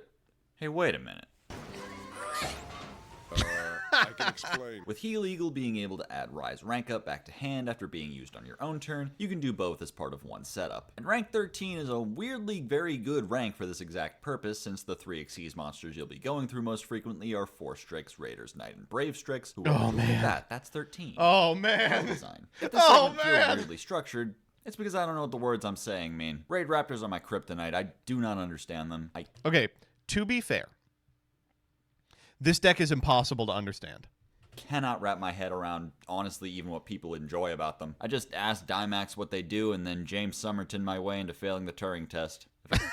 He literally was like, just explain to me what these do and I'll read those out. I keep making references, people will think my writing is good. Horus, the Black Flame deity, can reveal itself from hand and pitch a card while you control a Horus monster, and Sark to send a card from the field to the graveyard. And if your opponent removes your Sark or one of your Horus monsters, can summon itself from hand and send all other monsters on the field to the graveyard. Walls of the Imperial Tombs is a field spell that's treated as Sark on board, can search a Horus monster, then bottom a card from hand, and after activating Black Flame deity, you can draw a card. Imperial Tombs greatly improves the consistency of the Horus engine, giving you 3 more ways to find Imseti, although it does come at the cost of a card and in a manner that's harder to offset than if you just had to pitch it. It does also give you another card on board named King Sark, so your Horuses can continue to come back every turn even if their enabler gets taken out. Black Flame Deity is a little less useful, being a bit restrictive in how its removal effect can even be used, but it does punish your opponent for trying to remove Sark pretty hard. The really annoying thing about it is that it only procs from hand, so it doesn't do anything if you mill it with Sark. Kinda disjointed design there, a whole deck focused on milling all its names gets a boss that only does things from hand. Cool support, but nothing revolutionary. Here, let's try. Do you think they're going to play that, by the way? It's so strange that Horus exists exclusively as a mechanism to make an 8, which turns into a monster negate, or a zombie vampire, or in very rare instances, giant trainer. Like, it's so crazy that they printed these cards, and mostly what they're being used for is like half of a dark. Try to knock out all the fish support at once. Let's go. Chief Keef, Merc of the Goatee, can summon itself if you control This a guy fish, is summons so itself during the crazy. next standby phase after being banished. When your opponent's special summons, can banish itself and their monster, and summon one of your banished fish. Wanda Sykes, Moonlight of the Goatee, searches any fish monster on come summon. on. There's 92 of them. I'm not reading every single one of them, you annoying. Then banishes a fish from hand or Oh, field. you can and if it's read banished, can 92 banish your fish fish. from hand, field, or graveyard to summon itself. White Sardine can send a White Sardine. Do you understand how important it is for my people that the best card in this deck is called White Sardine? Representation matters, folks. The only way this could be more perfect is if the new Goatee support was named, I don't know, White Shrimp with Executive Dysfunction. From deck as cost to summon itself, With allows you to adult water from the extra ADHD. deck, and if it's summoned from the graveyard, can treat itself as a tuner. White Sunfish can target a level 4 or lower fish in graveyard with the same name as one you control to summon itself and the target, and if it's summoned from the graveyard, can become a tuner. Coach White Soldier Reincarnation is a continuous spell that searches This card. a fish that can treat it Okay, we got to stop doing this weird thing where it's like, this searches a card with an effect that allows you to do X. That is not templating. itself as a tuner on activation. The crack fucking Straight stone red can give a white aura reference. monster an extra attack, and if a level 8 or higher fish synchro is summoned from the graveyard, Just say it destroy searches all your whites. opponent's Yeah. monsters. White aura porpoise summons a level 4 or lower fish from hand or graveyard on New summon, white then Pog can champ, summon new another white Pog monster with champ. the same name from the graveyard, and if it's destroyed, can Extender banish a instead water of a from big graveyard to explodey reborn thing. itself and become a tuner. Finally, Fish Lamp summons 2 lamp tokens when it's used as synchro material, but locks you to fish, and can That's banish fine. itself from graveyard while you control a fish synchro to pop a card on the field. These cards are cool new pieces of Vergodi, with Keef being a neat little extender, a strong interruption that also gets one of your pieces back to the board to be used as material, and one of your fish that will migrate back to the field at the start of your opponent's turn, meaning you can freely banish it to pay for your effects. Sykes is extraordinarily potent, being able to reel in not just your Goaties from deck, but also any fish extenders you want, like Silent Angler or Abyss Shark. It even bridges the gap between Goaty and Coelacanth. What was that editor's note? Fish extenders you want, like Silent Angler. Why do 90% of the cards in this game face left?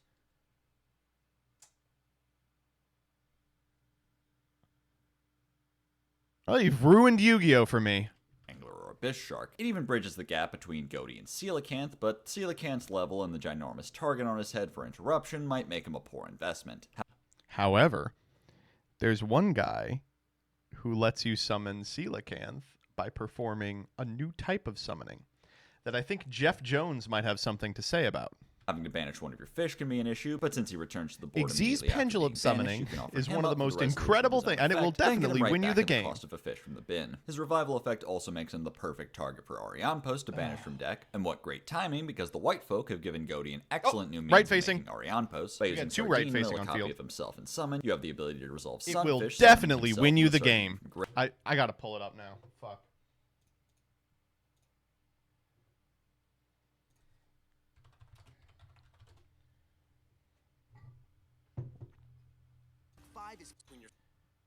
Jeff Jones, I have a huge problem. I have a huge problem, Jeff Jones. I don't know how I'm going to get Coelacanth on my side of the field. I have all these materials for Xyz, but he's a level 7. What should I do? Pendulum summoning. Xyz's pendulum summoning is extremely powerful, and when pulled off, it's definitely going to win you the game. Thank you.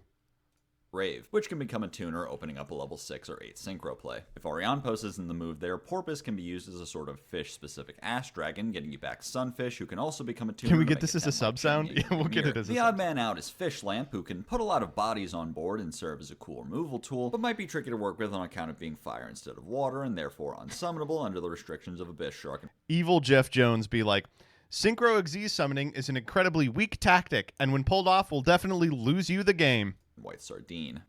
Yo, bro, why are you doing that? Centurion ain't top yet, bruh. Don't worry. Enigmaster Pack Bit drops February 9th. Listen.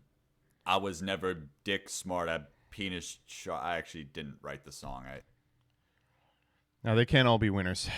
I forgot. I was a busy day at work. Enigmaster Packbit is a level 8 Cyber Synchro that on summon or on being sent to the graveyard can discard a card to put a monster from your graveyard or your opponent's field in the back row as a trap. And while it's treated as a trap, can quickly summon a monster out of your back row. This card's got a couple neat applications in decks like Centurion, since it specifically turns the monsters from your trash into traps instead of spells. You can use them in scenarios where your play gets stopped in a way that leaves you on 2 level 4s on board to place Primera in the back row to summon during your opponent's turn, like a level 8 version of Legadia. On the opponent's turn, you can use Stand Up to turn Primera and Packbit into Legadia, triggering both Legadia's effect to pop and draw, and Packbit's effect to push one of your opponent's monsters to the back. In the Horus variant, where you're likely to play rank 8s like Photon Lord, you can use him as Xyz material so that when he's detached, you get that push removal as well. Changing topics, he also provides a great option to send with Terahertz.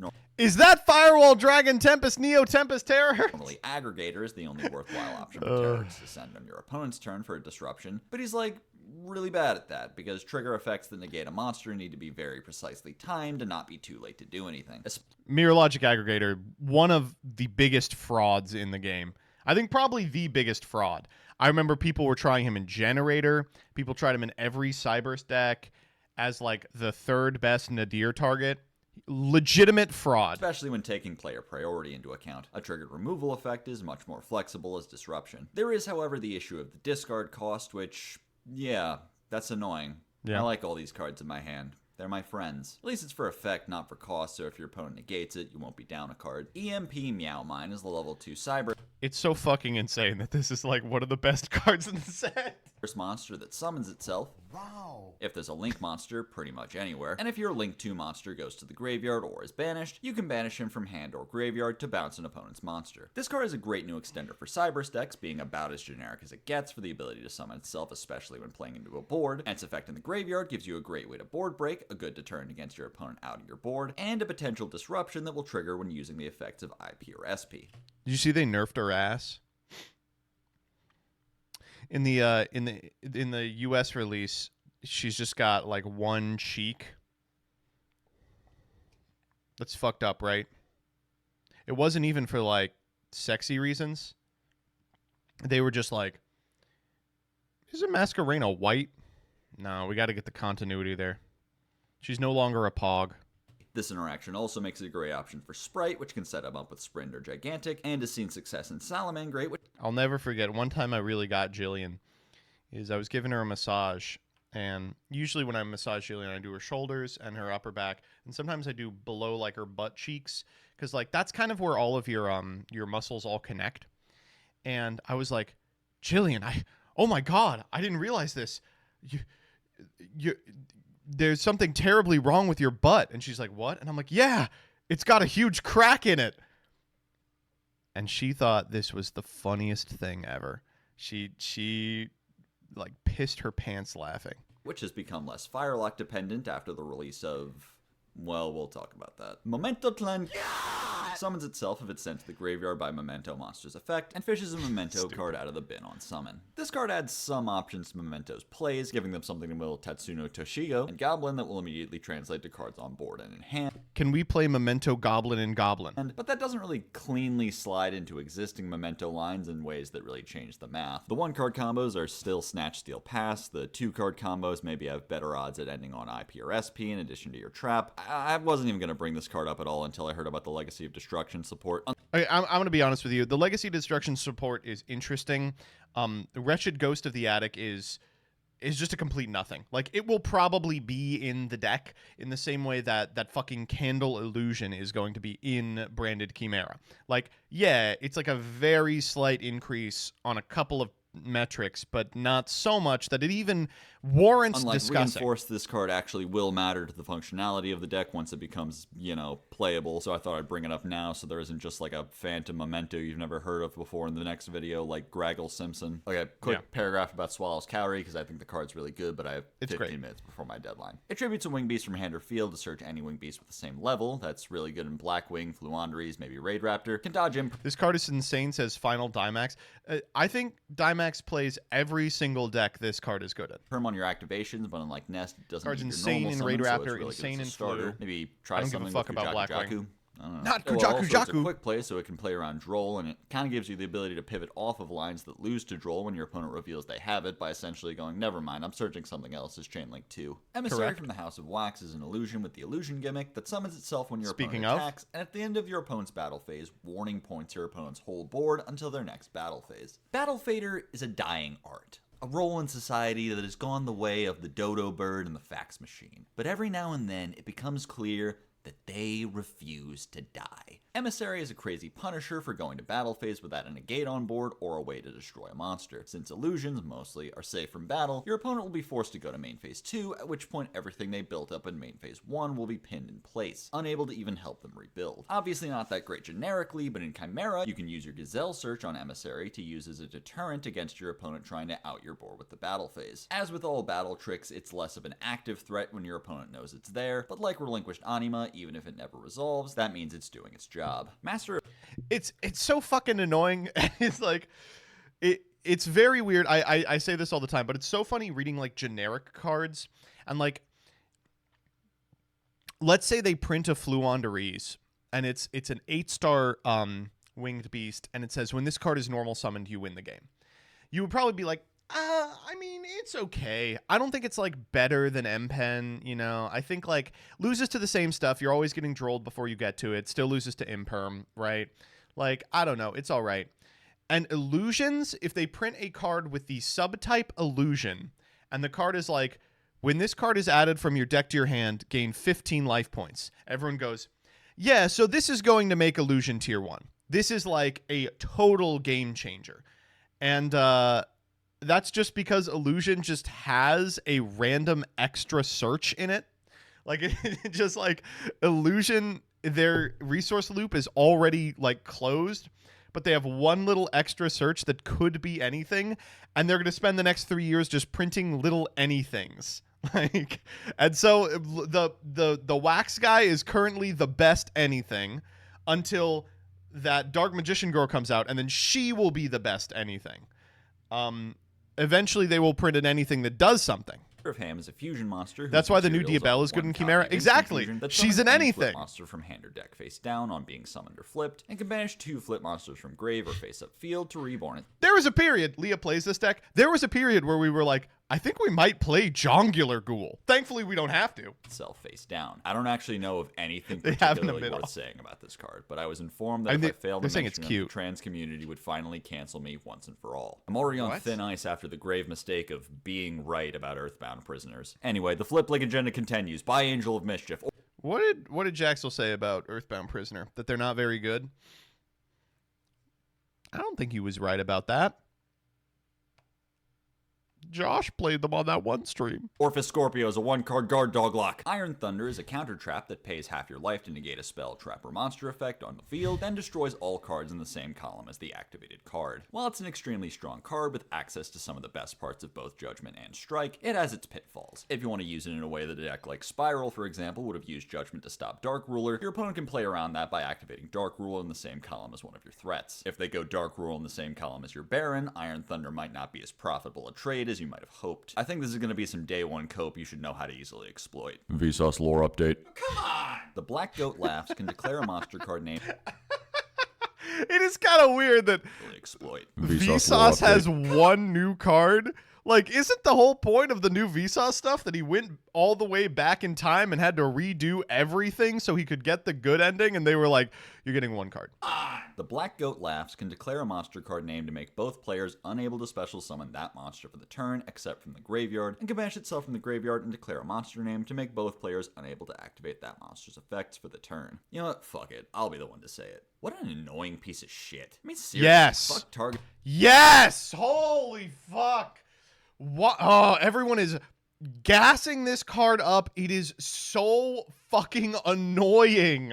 Floodgates for different matchups. Now you just pick what you're floodgating every time, like the final form of Dimensional Barrier. No chance of getting screwed over by backer removal like Prohibition, just 2 If turns. this at didn't time. have King Bussy Boy on it, you all would be pissing your little pants about this card. Your opponent's key card to shut the fuck up for a minute. The first effect is best used on an extra deck card since there's no way to summon them from the graveyard without first summoning them from the extra deck. Something like Hugin comes to mind, although the best that does is chain to a runic spell and force them to activate a second one. A lot of the best decks right now aren't as dependent on extra deck cards though, so against decks like Rescue Ace and Fire King, the most you're doing is heavily restricting the lines through which they get to Turbulence or Garunix. Notably, this set does I make agree it it's annoying and absurdly stupid. It's easy to not summon branded fire players monsters liking from this the card. graveyard, Oh, I know but who's Are we liking there it. yet? We get there when we get there. It's the second effect that you really want, the guarantee that whatever you call is going to be quiet for a turn. That's where Labyrinth comes in, because we're never going to talk about These a trap people. card ever again without mentioning the word furniture. Obviously, Black Goat is a great option to grab from deck with Lady, but as early as turn 0, you can furniture pitch Black Goat to inform your opponent that, contrary to popular belief,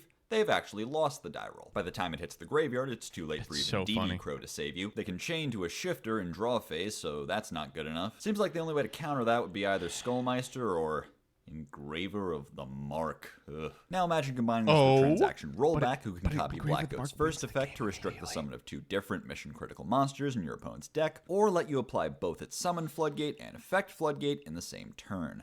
Frustrating. This is mostly seen play in Labyrinth, where of course they have many axes on which to interact with it, but I don't really doubt that it could see side deck play in a world where the format is too wide for any one particular floodgate to cut it. Promethean Princess Bestower of Here we Flames is a generic Link 3 Fire Fiend that locks you to only special summoning fires while she's on the field, can reborn a fire once per turn, and when a monster is special summoned to your opponent's field, can target a fire you control and a monster your opponent controls, pop both, then summon herself from the graveyard. This card does a little bit of everything. With both a powerful extension effect and an a great 8.8 for interruption, sure. she serves multiple purposes in fire-focused decks, which are already taking up a huge chunk of the metagame. In Fire King, she's become a vital piece of the end board, letting you turn a Link 3 into a Link 4 with ease, although the options of Fire Link 4s are a tiny bit limited, leading to the rehabilitation Amblowale's of crazy. Amblowale's image. Amblowale seems very well suited to being the exact off-ramp for Princess, with an effect that will trigger upon being destroyed by Princess to reborn a Link 2 like Sunlight Wolf or Hida, and when you pop Princess on board with Kieran, Amblowale will trigger in the graveyard, banishing itself to pop yet another opponent's card. Meanwhile, if you sequence a little differently and use Kieran to pop Amblowale, its effect can reborn links of another attribute, meaning if you go through IP or SP while climbing to Princess, you can reborn them. Also, if you reborn Sunlight Wolf into the zone under the EMZ, you can later use Sanctuary to summon Eternity to that EMZ, letting you chain block the board wipe with Sunlight Wolf. This guy loves Eternity. Holy shit. Of playing around your board. Speaking of Sunlight Wolf, there's nothing stopping you from using Princess to make him, especially if your other material is Flamberge, who will trigger to summon 2 level 1 fires, triggering Sunlight Wolf to add something back, and putting material on board for an Apollo while still getting Princess in the graveyard to use her effect at some point. Jumping over to Rescue Ace, Princess some fucking how made Turbulence harder to negate. Because Turbulence is an ignition effect, pairing it with SP doesn't fully insulate it from Impermanent Veiler, since they can be used on summon. But if they do that, you haven't yet attempted the effect. So if you link off SP and Turbulence into Princess, you can reborn the Turbulence to try it again. That's right, you don't even need Preventer to do this anymore. To stop it. After that, you can make Princess and Turbulence into Sunlight Wolf, who can recur stuff like your now limited Airlifter, and serve as the target for your cool no interruption that doesn't lose to evenly matched. Both these decks can also take advantage of the interactions between Princess, Raging Phoenix, and Zealantis. As a Fire Link 4, Raging Phoenix is among the exclusive club of actually a Link 3 with Princess, so while your opponent controls a monster and you have an extra fire on board, you can turn Princess into Raging, then terrestrialize Raging into Zealantis, who can blink the whole field, summoning a monster your opponent's board, which triggers Princess. Princess will pop both their monster and your extra fire, which will trigger Raging Phoenix in the grave, summoning itself and gaining the Destroy Monster's attack, which could be fucking 0 for all I care, since 28 plus 27 plus 25 would you take a fucking look at that. Card design. I don't have time This is the most annoying thing I've ever heard in my life. Oh my god. Transfo OTK, because now we have to talk about this is the most clearly designed to eventually take up space on the ban list card I've ever seen in my life. Salamangreat. Not only is Raging Phoenix a Link 3 now, it's a generic Link 3 now, meaning you can go through some of Cyberus' other tools like Cyberus Wicked, which has started seeing play as a way to search Weasel. This pivot away from the fire restriction of cards like makes it easier to use extra material for generic stuff like SP. And with Weasel's effect, you can even use Princess to play around Nibiru. Since Weasel can summon itself regardless of what's on board as long as your trash is Salaman good enough, you can summon next to your Nibiru token, then link it off to trigger its effect to summon a Salad to your opponent's field, which triggers Princess. From there, it kind of depends where they nib, but to sum it up, you can Balinks protect your monster to retain as material for Raging, or if you have Raging in graveyard already, it'll trigger upon your guy getting destroyed so it can come back and reincarnate. Or if you've already used Sanctuary this turn, you can link it off with the Princess to reincarnate it. The year is 2024. Salad doesn't lose to Nib. Other than that, the card's kind of whatever. It's been out in Master Duel for a while now as part of some sort of community outreach program like the Peace Corps, or that time Michelle Obama tried to get kids to play outside. All it really seems like she's doing there is looping pendulum cards and being generally forgettable. I think the lesson we're meant to take here is that she's not objectively that good of a card. No pros are peeling oranges for her the way they are for SP. Instead, she's just part... Was that a Will of the Council reference? Part of the culmination of or was it in fact just a TikTok really reference? Impressive fire combo decks that she fits right into. So I guess that begs the question, are they gonna call it here? Is the year of fire over? Or is more and more stuff just gonna get piled on top until it's impossible to say who the problem card even is anymore? It's Snake Eye. Another banger!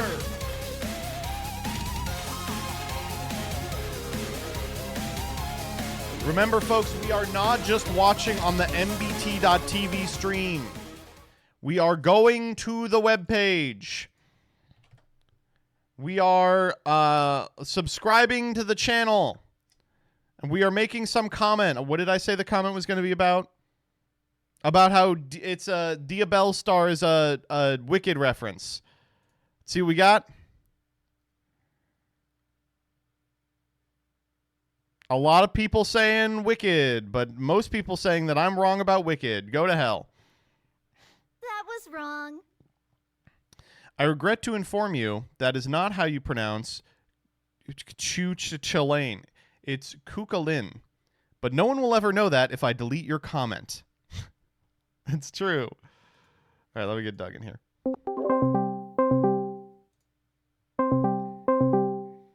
MBT when he sees two witches, is this a Wicked reference? You know there's more to it than that. You know there's more to it than that, but you're pretending that there's not, because if you actually are honest about what these cards contain, then you'll know I'm right.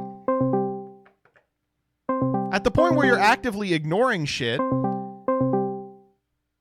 you have to know on some level I'm right. Okay, Doug is not picking up.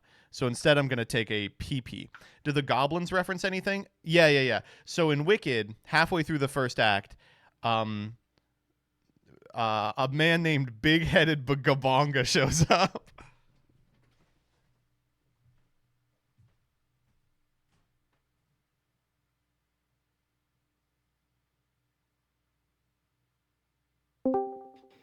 Hey, yo, what's up? Hello?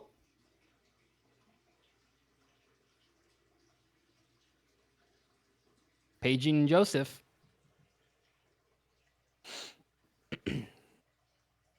I'm the Alex Horn. He just walked out. Oh, probably pissing.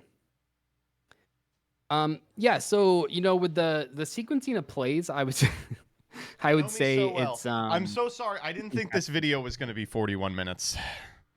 Oh, you're good. How's it been all going? about Phantom Nightmare though. Oh, okay. A little bit of Phantom Nightmare. I got to read through some of those cards, kind of figure out what they do. It's like every single card in it is crazy. Yeah, that's what I've heard. But I feel like I've just been a little detached from that. I haven't really played the TCG in the last 3 months. Holy shit! I kind of went on a huge. What's up? Yeah, go ahead. Oh, I don't want to get into all this again, but I kind of went on a big rant. I'll just say for the people that don't know in your chat, just a PSA.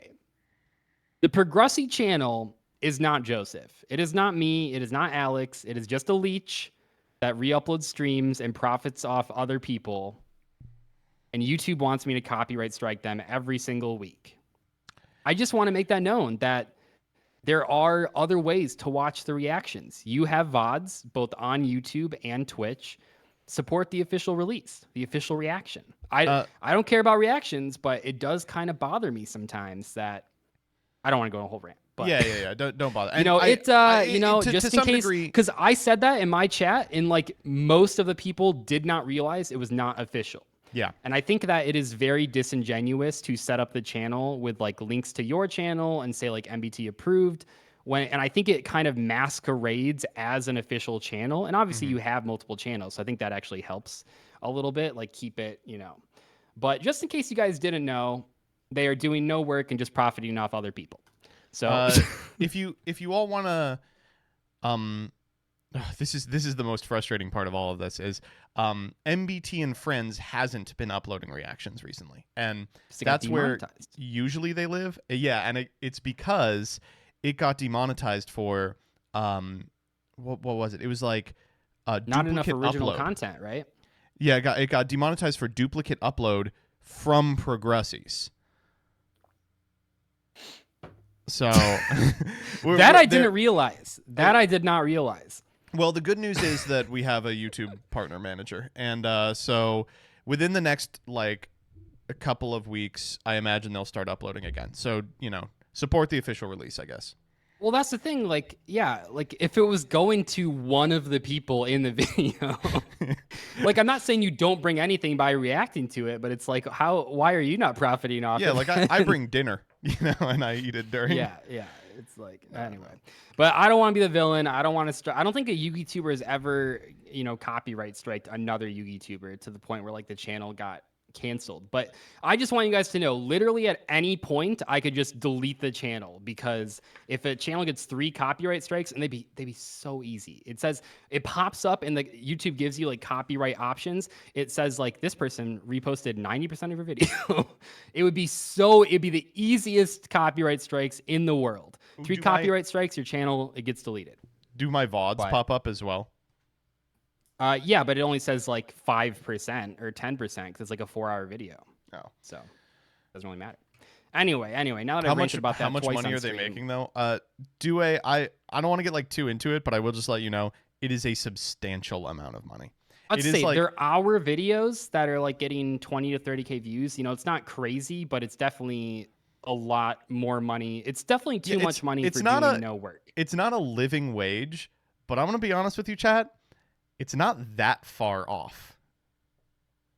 It's probably close to what I was making when I quit my job for YouTube, which admittedly wasn't a ton, but like, I think it's probably making as much as a part-time job would. Yeah, for sure. Anyway, let's spin a wheel. Yeah. BRB making who got Progressy the- too. Well, that's the reason that like we should have expected that this was going to happen eventually. Just like, but that's the reason why like Hassan deals with this all the time. There is just an infrastructure of people who are like, oh, this is free money being left on the table, and it's hard to just be like, no, you can't have that free money that's being left on the table for some reason. But like, there is kind of a reason when there's also an official release of it, right? Yeah. Yeah, it's like they're out there. You can and like honestly, and I was telling people, I think it's better to watch the reactions live anyway. Like I think that's way more fun. But Yeah, if you don't do that, then you you're can a just part watch of the it, live. right? Yeah, you're existing. Okay, here we go. Do you want to take the intro because you got the dub last episode? I did get the dub. Yeah, I'll take the intro here. Let me Okay. Yeah. Okay. You want to share screen? It doesn't really matter. I think they still use mine. Oh. So I can see see what, what I'm saying. I see what you're saying. Yep. Oh my God, we're down to like 5 of these. We're down to 9. We're down to 12 packs. It'll end in March. I think it might go into April with the finale, but it should end. Wait, we've got a soon. finale? Oh yeah. I got a. You got some crazy cooking? idea for the finale. I got something cooking. I think. And it'll chat, be, when this is you know, over, I don't want to hype it up too much, but I think it'll be a finale for all finales. It's gonna be like 2 hours. Chat, when this is all over, we're doing Roulette Season 2, where we open not only all the sets in Master Duel, but all the side sets. Like the the selection packs. Yeah, selection packs. Oh, hold up. I'm getting a text from Jillian. Oh my God. It's bugging out visually a bit. It does that when I alt tab, but refunds. we're good. No more flashing. I will pull up. Hold on. Let me grab my phone from my tripod. It flashes when it's recorded through Discord. That's what it is. Or no, it's when he's looking at packs. It's when I'm alt tabbing to see the secret packs because I can't afford. Nody, thank you for the $5. Because it's mean, you know, like, not to revive this, but the ultimate thing is like, we don't want to look like a guy who's like, no, don't take the free money, and yeah. You know, I think we had just about, kind of like, hoped you know, that this I would look at play out on my its own own. numbers, and it's like if they're already profiting, you know, enough for me to make a living, you know, I find it hard, like morally, but it's like, it's also just stealing. Yeah, you know, I don't know. We were saying that, you know, if he bought me a second monitor, all would be fair. Anyway, ready when you are. Yep. Oh, right. I'm doing the intro. Yeah. And welcome back to another episode of Master Roulette. Last episode, I proved that I am the greatest hero of all time by pulling a whole bunch of really bad cards and then only drawing the good ones in my deck. Doug, I'm so sorry that you let the Galaxy Eyes players down. They were just as ruthless as I expected. Those comments, man, they were rough. Hold on. Let me pull up the card real quick. I gotta call him out if you're saying that in the intro. Let me see his card real quick. Galaxy Eyes. Galaxy Eyes. What was this card called? Yeah, they were pretty nice, but I will say that there were a number of people in the comments that yelled at me for not setting that Hyper Galaxy card as an interruption in one of the games, even though the card can't tribute Galaxy Eyes Photon Dragon, which was the only monster that I had. So you guys don't read your cards, you know, either, to be completely honest. Listen, if Galaxy Eyes players read their cards, they would know that they shouldn't be playing Galaxy Eyes, right? Right. But I'm excited to get rolling. I'm excited to take another dub. I feel like I haven't had like a convincing win from having a better pack in a while, so let's get me the fish pack. It was the hero pack. What can you expect? Yeah. Okay. Spin that wheel. Is this the day? Are you gonna teach? Oh man! Oh my God. Oh, but this is a Joseph special right here. I think people have been begging you to take this pack. What is this pack? Toontastic. People want to see that Pegasus impression. I'll tell you that much. It's like, okay, I get you all want the Pegasus impression. The set is unplayable. It's legitimately like, it's so... I mean, most of these, like, have you seen the packs that are left? But think about how crazy it could be. You know, you just don't believe in like the polls that I believe in. Like, what if you get all SRs and all URs? Then it'd be pretty good. Doug, if I get all SR, even if I pulled all SRs, all URs, like, there's just like... Toon is there's just crazy no way. and sealed. What? Toon's crazy in sealed. If you have Kingdom, Kingdom's a UR, you get one of them, and you can't even table of contents into it because table is an SR. Well, you can craft the table, and then, if you don't pull the kingdom, although you just got to hope. See, if you don't go in with confidence, the pack won't give you the kingdom. But if you don't get it, we could do a trade-off. Are you Doug, respinning this? I am going in with confidence. And confidently, I can say, I am not playing this shit. Keep rolling. I hope you get it again. Pack. Okay. That's yeah. You got the fish. You got. Come plumb the depths of the cosmic ocean. They're finally gonna learn how to synchro summon. Okay. Yeah, I hope. Okay, that's actually a pretty good pack. I kind of want the Bee Trooper pack. I'm a big Bee Trooper fan, but I think that could actually keep Trooper, up. man. Oh, what the hell is this? Emblazoned armor. What the hell is that? Maybe like packs Phantom are- Knight.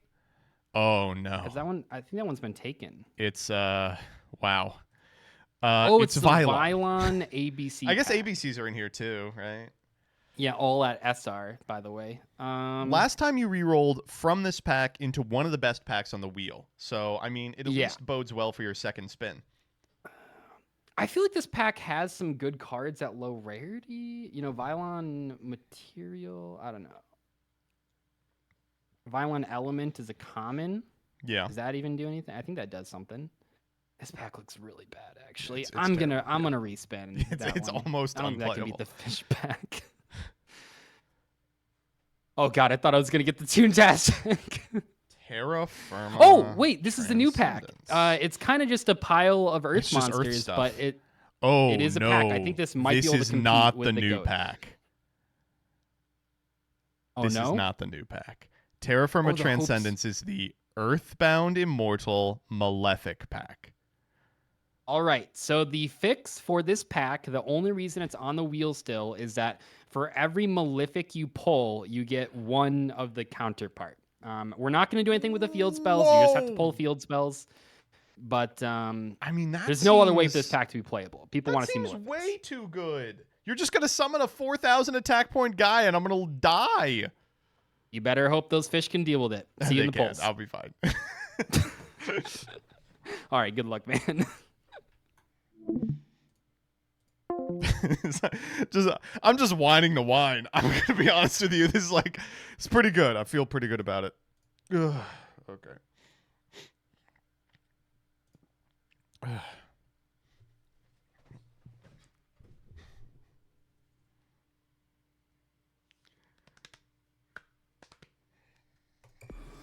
I think the only scenario, well, I'll talk about it when we get in.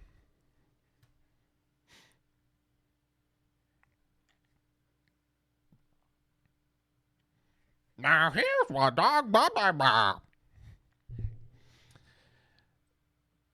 So the Earthbound Immortal pack is unplayable. The Malefics, even with the extra ones, you can only control one Malefic monster at a time. So he's just gonna summon a weird big guy. Malefic Cyber End Dragon and Malefic Stardust Dragon are individually quite powerful because their Garnet lives in the extra deck, but every other Malefic is a main deck monster. So he's gonna have to suit up on Blue Eyes, which is just terrible.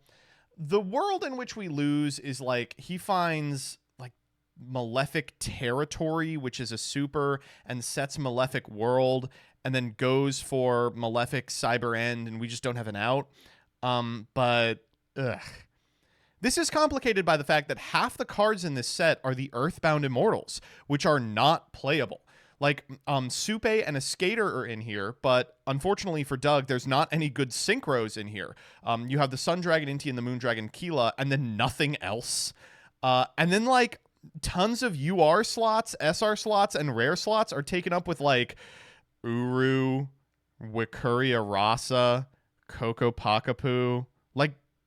I feel all right about this, right?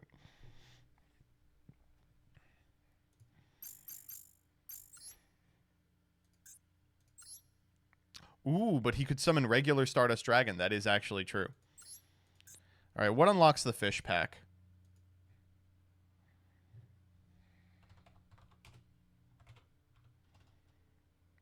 Oh, fucking hell. You're right. There is a black bar. All right, we're going to redo that whole bit. All right, here's what Doug doesn't know. This pack is actually unplayable. Even if he gets the extra guys for the Malefic monsters, it still doesn't really work. Stardust Dragon is at rare, and Cyber End Dragon is at normal. And those are good because their extra guys live in the extra deck. But all the other Malefics are like main deck upgrades. So like he'll have to max out on like Blue Eyes and Red Eyes and shit. And then the rest of the pack is just Earthbound Immortals. Like a ton of slots at UR, SR, and Rare are like dedicated to Wikuria Rasa, Coco Pakapu. I guess there's like a Skater and Supe Duskwalker for Sun Dragon Inti and Moon Dragon Keela, but that's not a winning line. I think the only scenario in which we lose this is Doug gets like Malefic Territory into Malefic World into Malefic Stardust, and then we don't have an out for it, and then he draws that every single game. I don't even think it's likely that he pulls those cards, let alone pulls them in the opener a whole bunch of times. All the ends are like conditional traps that work when you have a specific Earthbound Immortal. I think we're going to be fine. All right, Goatee. Who opens it? We don't have 3 Arion Pass, and Arion Pass, I believe, is actually going to be the craft. This card is independently insanely powerful. Oh man, although the Most Distant Deepest Depths might be good too.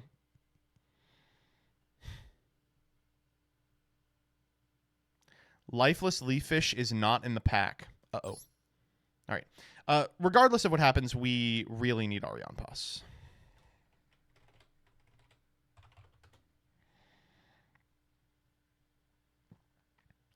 What's the name of this pack? It's called Cosmic Ocean.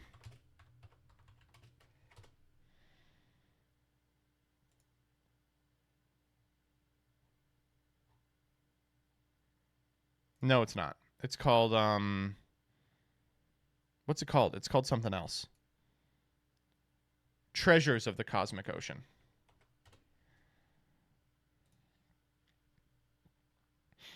Oh, shit. I didn't realize the Ice Jades were in here. Oh, man. Oh, and we have I Wish I Was Dead. Good. The Ice Jade Master.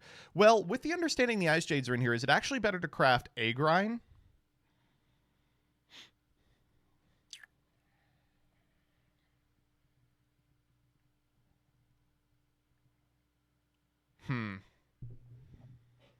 This is going to be a hard one.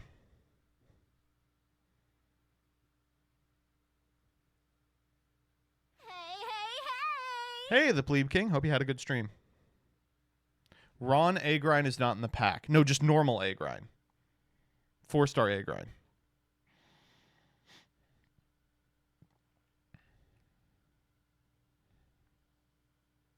What does she do for us? Everything. She gets us the entire Ice Jade line, and once per turn, she can't be destroyed by battle or card effect, which walls every single Malefic.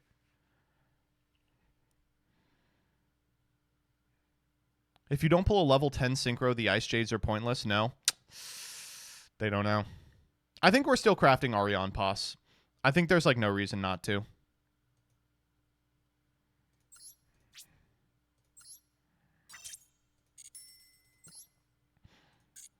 All right, free pull.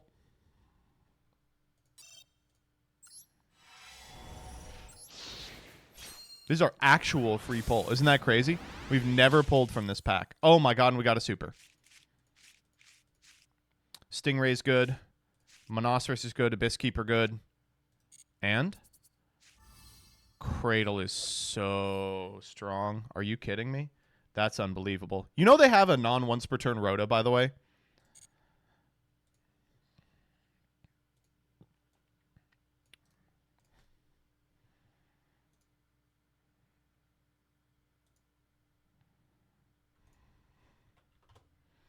All right, let's get opening. 10 packs. Oh god, we have to do this first. All right, let's see that. Let's see that rare emote.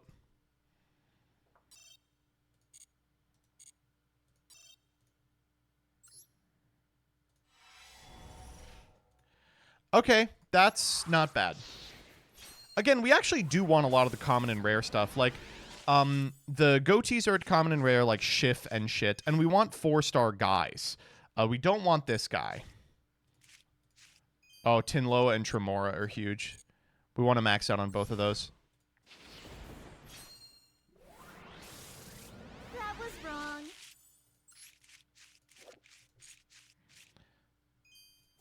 You know, this card, before it got localized, was called White Salvation.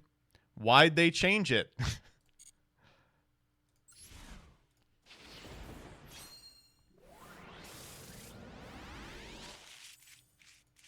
Oh, Bayer Rock is really strong. I mean, I don't think we have a good target for it. Diamond Dust, not bad neither. White Mirror.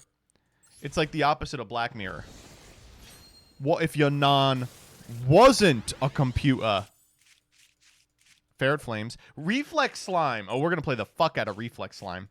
That's our first go-tos. We got Schiff and Enoch. Two really good ones. All right, let's see some supers, baby. Oh, come on. This fucking guy. We've opened him like 4 times. Seahorse.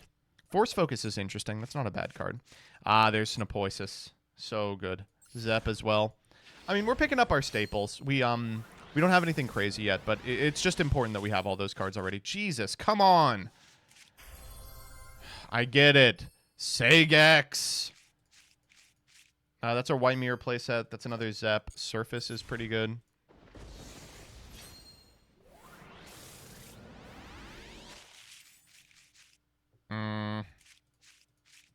Who's the Malefic Duelist again? All right. We haven't yet gotten a super from inside the set in these 10, so let's do that here. Thank you. Okay, everybody be cool. Everybody be cool. Hey. Ugh. It's like the last guy I wanted. Google him is actually insanely bad. Oh.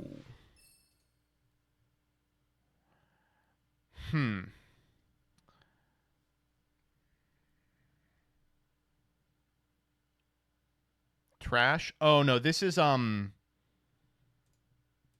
not trash, but it's gonna require me to find an N1 Cradle.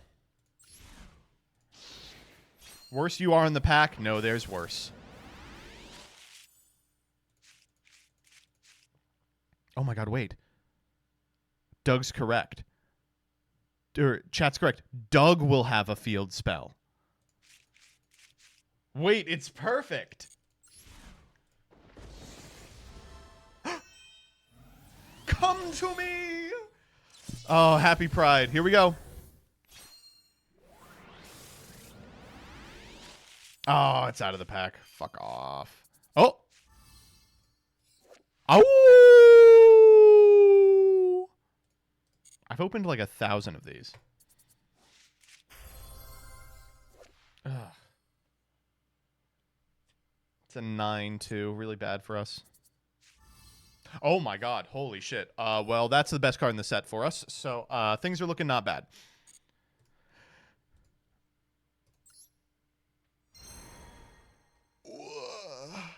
Okay. Not a ton of in-pack cards, but the ones that we did get were good.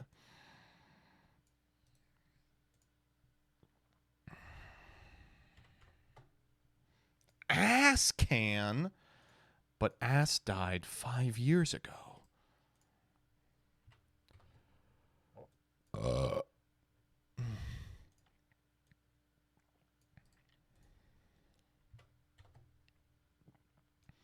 I'm so excited to play Goatee in paper, by the way.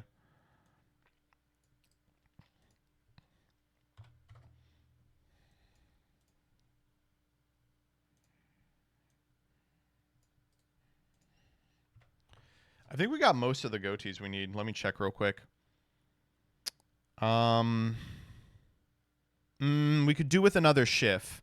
We're missing Paces, but I think Paces is a super. Yeah. So we're looking for Zep and Schiff, and we did get Zeps. So.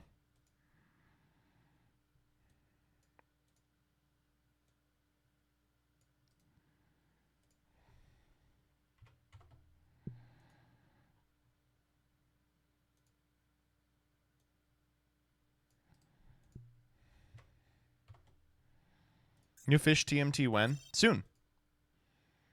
All right. Here we go. All hollows. Okay. 5 of 10 is good. And they could, they could come out too. Speaking of. All right. Come out for Ice Jade Erosion. Oh, wow. It's even out of the set. Oh. What the fuck? Who's opening the Earthbound Immortal Malefic pack? Also, Monster Gate might get played. There's our first Erosion. And our second Shift. Really good pack for us. Really good pack for us. Beautiful.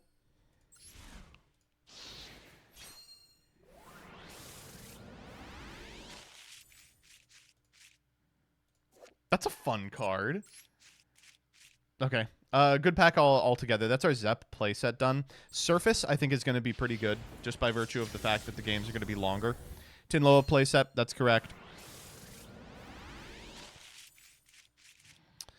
Ghostbird of Bewitchment we might play. Probably not, though. Goatee Fury. I think that's our first Fury pickup. That's important. Another Erosion. Come on. Oh. Oh, man. Wow. Have you read this card?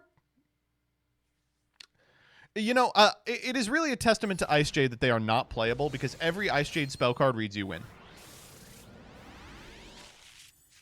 Ah, damn it. Yeah, I'm not playing Simorg. That's actually our first Dolphin, I think. That's our Erosion playset.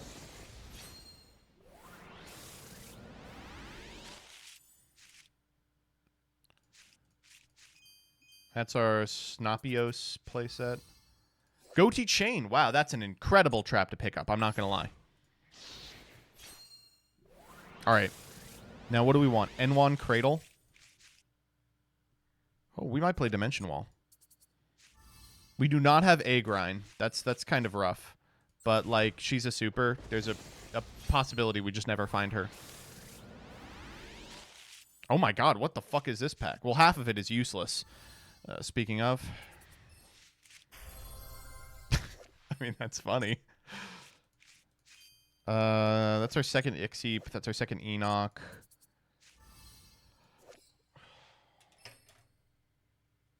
Wow. That's pretty strong. That's pretty strong. Oh, holy shit. We're going to play Quandanks. We can make this with White Moray plus any of the Goatee tuners, I think. Does it say fish or water? Another Tinloa, that's good. We could use another Acti. I think we only have the one Acti. Nope. More fucking White Morays than we know what to do with it. They should make like a crossover, like bestial fish card called White Devil, and then I can just sign those at events.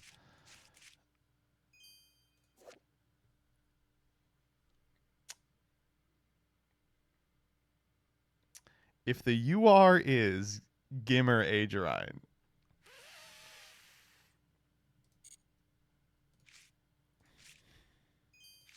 Come on. One time, baby.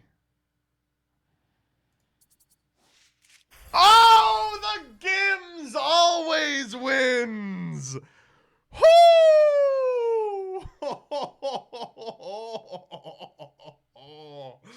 Let's build a fucking deck. Oh.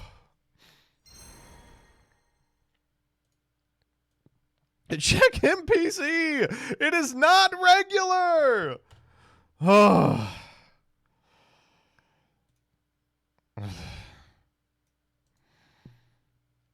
We also have Synchro Zone. Wait, we're going to play the fuck out of Synchro Zone. What? That just wins the game.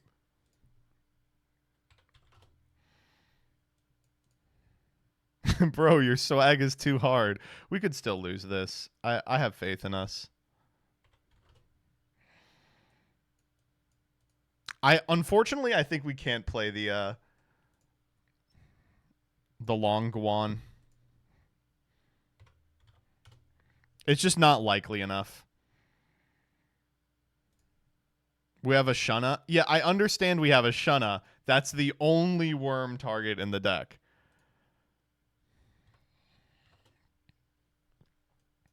Can we trust you to be normal around Acti? Absolutely not.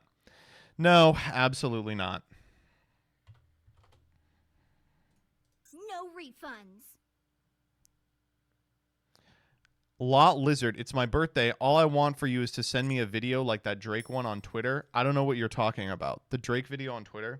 Oh, is it the one where it's like, hey, Lot Lizard, thank you for the $1. It's going to a good cause. That one? Thank you for the 38 cents. Drake's nudes leaked.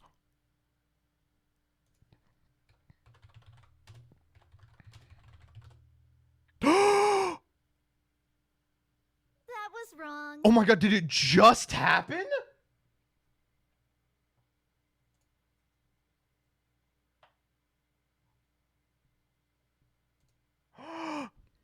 Hold up, hold up.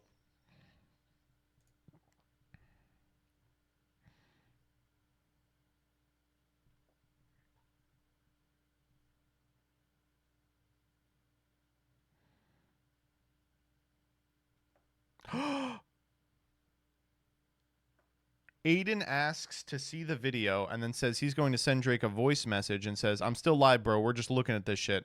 You were blessed with your voice. You're blessed with performing. You're blessed with being number one. You're also blessed to have a fucking missile.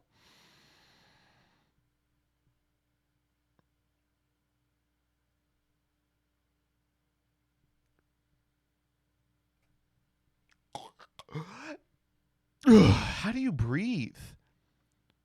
How do you breathe with dick that far down your throat? What the fuck?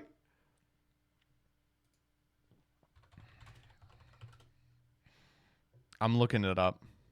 Alleged Drake nude leak. Oh no! That's just on my front page. Oh, I ain't gonna be able to do Twitter Freaks tomorrow. There's just caca on my front page. I didn't even have to look for it. I just went to twitter.com and there was caca. That's unbelievable. Wow. Oh, no.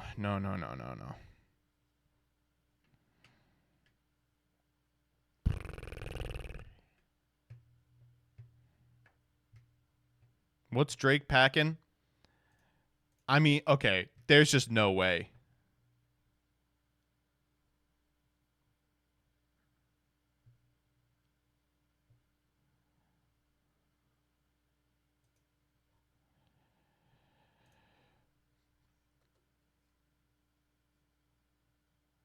Wow. Oh my god.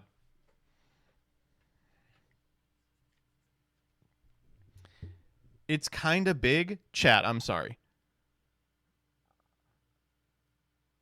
That is an unbelievable penis. It's kind of big.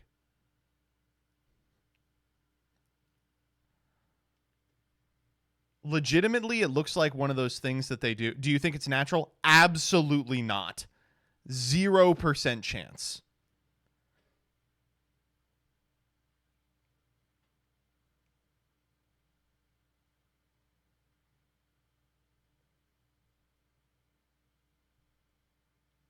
You're that rich, you can basically get whatever you want. Scran or no scran? There are some hot dogs that Danny has put up that look less appetizing than that. Pause. Imagine an MBT stream. Pause. Yeah, right. Hold up. I'm afraid I might be a little too gay. Oh, no. Oh no. All right, hold up. Do our best here. We're playing Max Out on Surface. Playing that fucking shit. We'll probably play White People Salvage. That Goatee Chain. Maybe we'll play Cosmos. Play Max Out on Erosion. Synchro Zone. I could play Fury. Fuck it. This guy. Maybe Bayrock. Playset of Tinloa. This guy. We have 2 Acti, I think. Who is this?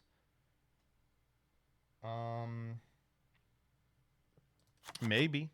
I don't know. Maybe. Perhaps.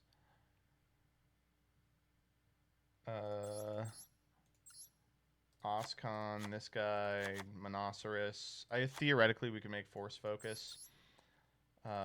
Some number of Mirror. Oh, wait. Malefic Claw Stream. Crazy. This card. This card. This card. Good thing we crafted Arion Pass, by the way. Damn. Pretty much good. Real question everyone wants to know, is Drake circumcised or no? You can't tell in the video. All right, let's see how many of these cards we really have. Agrind. Oh, yeah. Did we forget Agrind? That was stupid. No White Howling? No. No White Howling.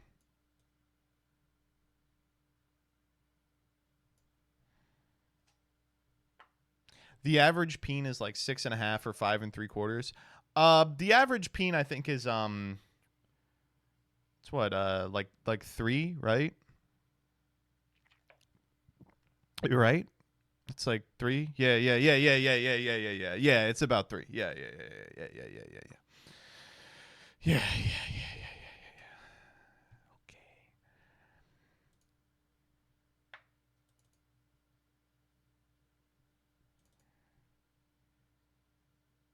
Wait, 3 is an average? No. 3 I think is it's like a little above average, right? Just a little above average, right? Yeah, 3's like a large. Yeah. 3's like massive. Yeah. It's almost like too big. Yeah.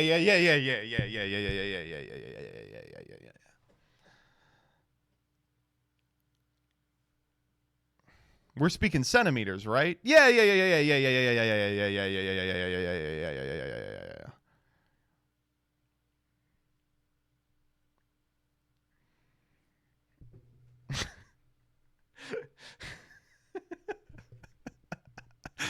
We have some fun. On the MBT Yu-Gi-Oh channel, we have some fun.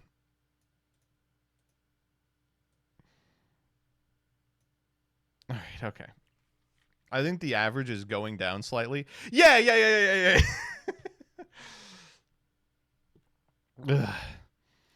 Okay, so I'm trying to see how many of these things we have. We have 3 Shift, right? 1, 2, 3. Yep. We have the Agrind. How many White Stingray? I think we actually didn't pull any White Stingray in the second half. We didn't. Uh-oh. So we have 1 White Stingray? You're kidding me. Oh, no. I really wanted more of that. There's no way we have 1 White Stingray. Yeah. Is there one in the free pack? There was. Okay, thank God. Acti. I think we have 1 Acti. Because I would have said something if we pulled another one, right? No, we have 2 Acti. Yeah, we have 2 Acti. We do have the Tinloa playset. Ixeep. Do we even want to play Ixeep? I think we do. We have 1, 2 Ixeep.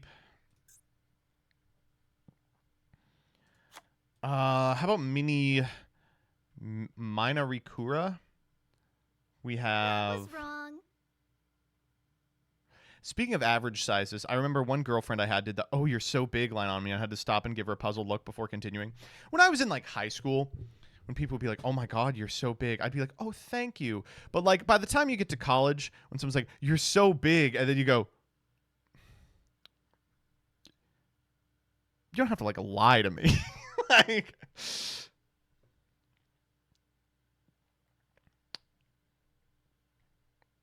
You know what it should be? You have to reply like Tarantino. I know I'm so big. All right? I see it every day.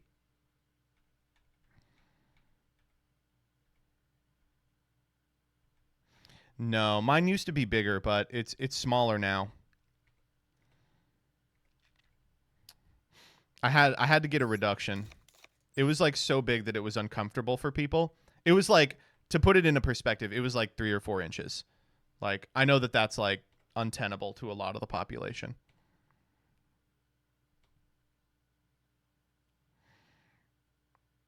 Yeah. I know, yeah, it's rough. Yeah.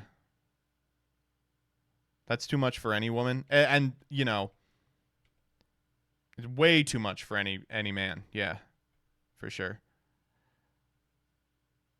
Show? Well, I can't show because like now it's a more manageable size. You donated to Drake. Who do you think took your inches? Drake can take my inches anytime in a completely heterosexual way. We'll just have a little straight gay sex. We don't need 3 Snopoisis, right? I actually think Monstergate is kind of ass. No, you know what? Monstergate might be kind of good. Like normal Schiff Monstergate. I actually think also Zepp might be kind of ass. What is this stream? Welcome to the fucking stream, buddy. Oh my god. I don't know, man. What do we do about Surface? This is hard. This is really difficult. Building this deck is kind of a travesty. So I think we have all these cards. Whitefit, let me check Salvage. It's the last one I kind of have to look at. Okay, 2 Salvage. 3 Salvage. I think Ferret Flames is a pretty bad card. Goatee Chain is insane. Cosmos. This card's terrible. Reflex Slime, Erosion. So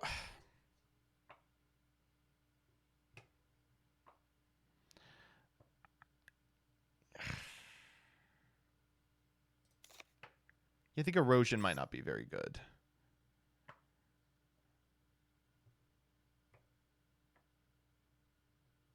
I think Fury is also not very good either. Like, I can see a use case for Fury, but I don't think it's, like, that important. Synchro Zone is insane.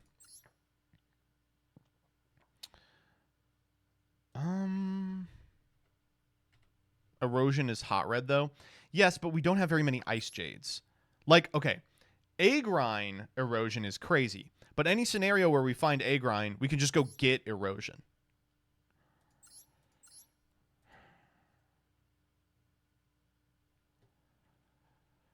Erosion grabs Agrine. If we already have an Ice Jade. I forgot entirely about Enoch. We have some number of Enoch as well. At least 2. We have 3. Cut Erosion? Absolutely not. This is hard. Okay, we need 6 cards out of here. I think Surface is kind of conditionally playable. In fact, actually, Surface might be terrible. Fish, Sea Serpent, or Aqua. These guys are Aqua. No, Surface is great. 3 or lower. Wait, I don't actually have a target for that out of the Ice Jades. So Surface is just worse than White Mirror, right? Play 2 and 2. We can cut a Zep. I think Zep is not great. We probably don't need to be playing 3 Enoch.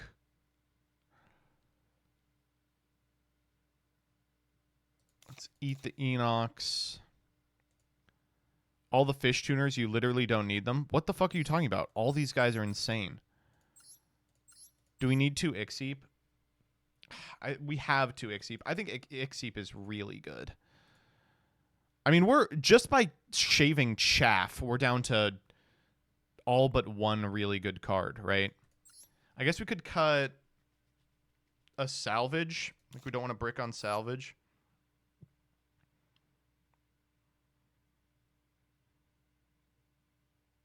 It seems insane, right?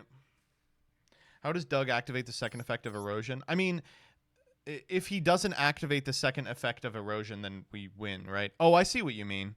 No, you're right. Erosion doesn't search Agrine.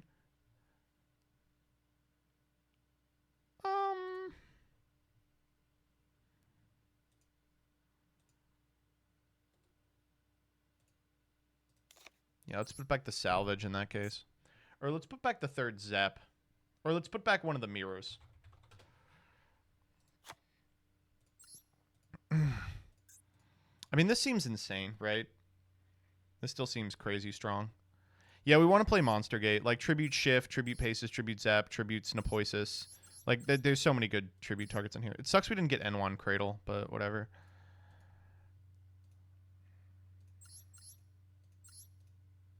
This is a lot of Snapoisis also. No, but we want to see it. It's like important to find.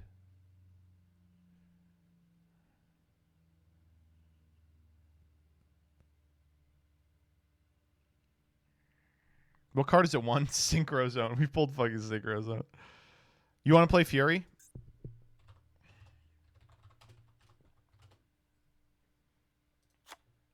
We could cut the other Erosion.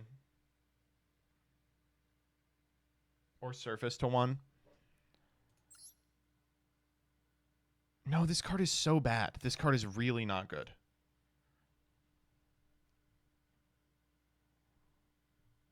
Oh, no, wait. This is a continuous trap. This card's insane. Cut the 1. Yeah. Yeah, this looks good.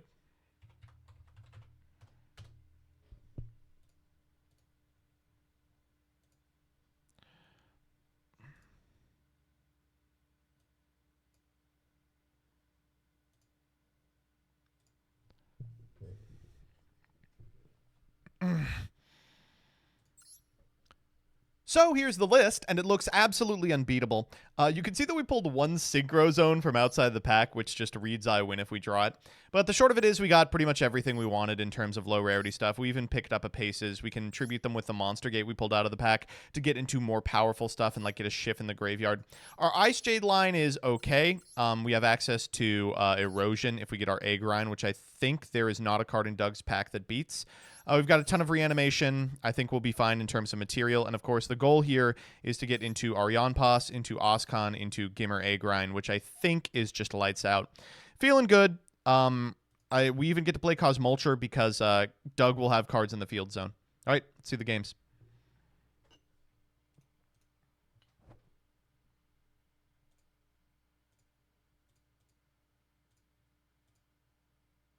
All right, I'm doing predicts.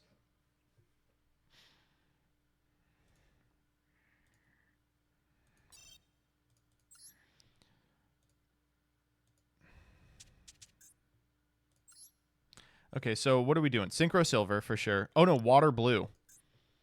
We'll do the goatee one. I think, yeah, isn't there like a Vivid Abyssal Waters? Yep. And then we'll do the Archfiend Palabarussi. I like these. And then we'll go Arion Pass, Oscon, Gims. Done.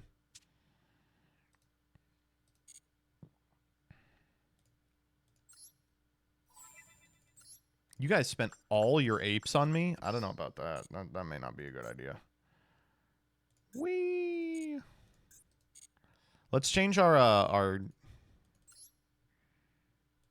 stuff here. So for the icon, is there a goatee icon? I don't think there is. Like a fish one? That was wrong. Yeah, there's not. Oh, there's Gims!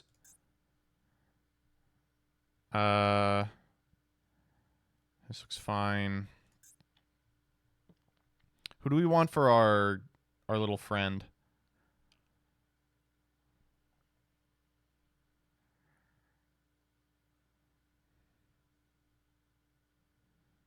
Toad? Okay. We'll do Toad. Wallpaper? I mean, wallpaper is wallpaper. It's not real. All right.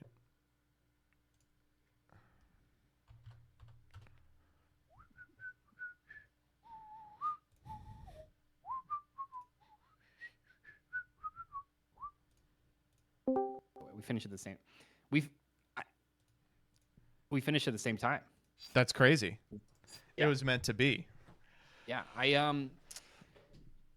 you see any leaks lately?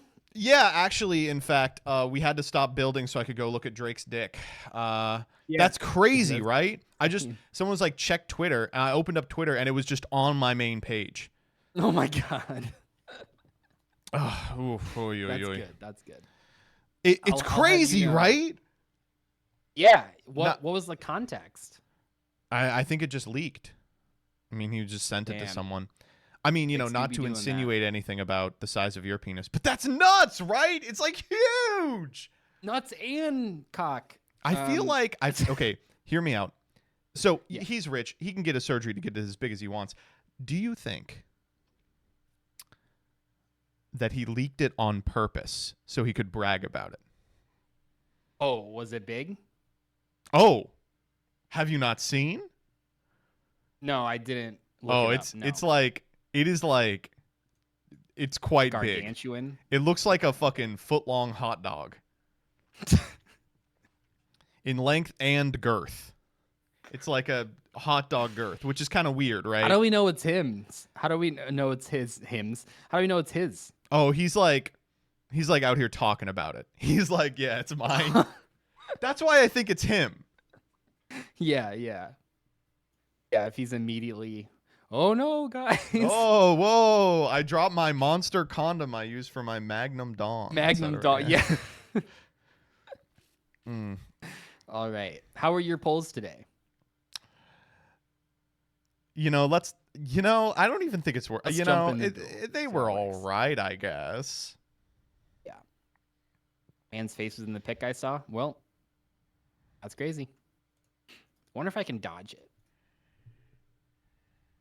I don't know if it comes up in my Twitter algorithm. Probably not. All right. Invites in the mail. I'm ready. Notably, I will not be using the Stardust Dragons that were, for the Malefic Stardust Dragon. All the Malefic cards are only in there for me to use the Malefic. We were labbing it out. We were like, oh, if he just goes like Stardust Turbo, it might be pretty good. Yeah, no. I don't think that's quite fair. But glad I did this on my roulette account. I had to craft like 8 URs for this. Oh, that's rough, buddy. I am sorry to hear that. Every single Malefic target is a UR. Right. I guess I'll go first. I mean, what the fuck are you going to do if you go first? Fuck it. I'll take the extra card. Shit. Okay. Time to set up. You got a combo there, buddy? Oh, yeah. Totally. Let's take a look here. Check out this opening hand. Uh-oh. We needed that extra card, chat.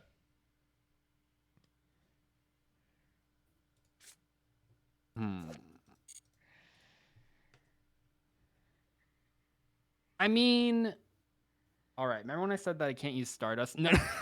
I'm just kidding. Let's activate Dawnwalker. Yeah. A skater's fine. Do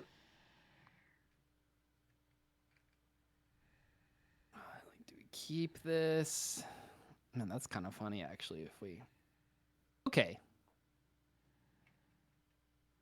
Yeah. I'll discard Blue Eyes. Who needs it? Activate effect. These cards are cool, I know Gage is really into Supe, but this one's kind of cool, too. No, I love these guys. They had a short stint of playability in Synchron, actually. Mm-hmm. What if I just misclicked the Stardust? No. I feel like your deck doesn't even have too many, destruction effects. Yeah. Okay, what does this card do? Nothing. You never read Sundragon Inti? You're about to learn today. I hope you don't have a Duster effect in your deck. They're nothing. Oh, no. This is really bad. Like a huge brick here. That was wrong. Oh my god. Wait, that's crazy. Oh, does this not even work? I'm just now realizing. Yeah, this what I'm trying to do doesn't even work there, does it, chat? Okay, that's a little unfortunate, but it's fine. Okay, attack. Battle phase. Yes. Okay.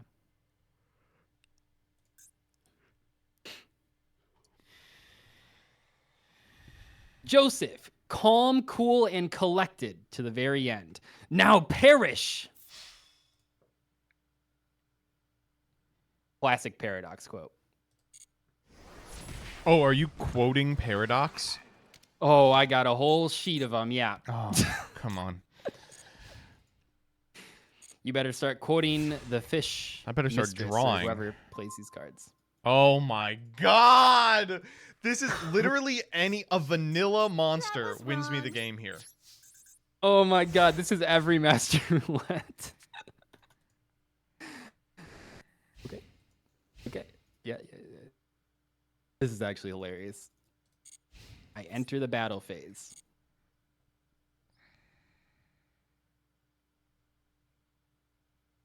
Okay. Attack for 3,000. All right. This time you take it. Oh. A little fucked up. Into. Go ahead. Okay, come on. Oh, this is Chad, I thought this was a quick. Oh, thank God. Okay. Oh, wow. That's pretty wait, strong, actually. This is kind of rough then. I have like nothing.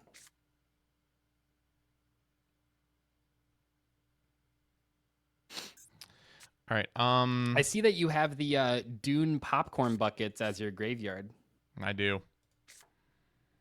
I don't like how they're They're too grabby. Deciding how I want to do this. That was wrong. Yeah. Okay, I'm gonna summon White Stingray. Of course.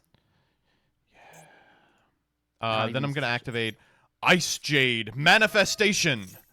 I manifest the ocean that will. Okay, wait, hold up. Let me do some character work real quick. Yeah.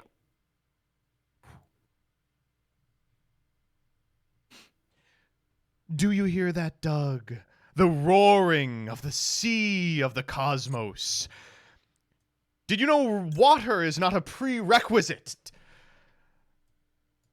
to exploring the ocean depths? It's got to be this one, right? I think you can't actually beat this card. You know what, Joseph? How you followed me back in time, I do not know. But I do know it changes nothing for you and your fish.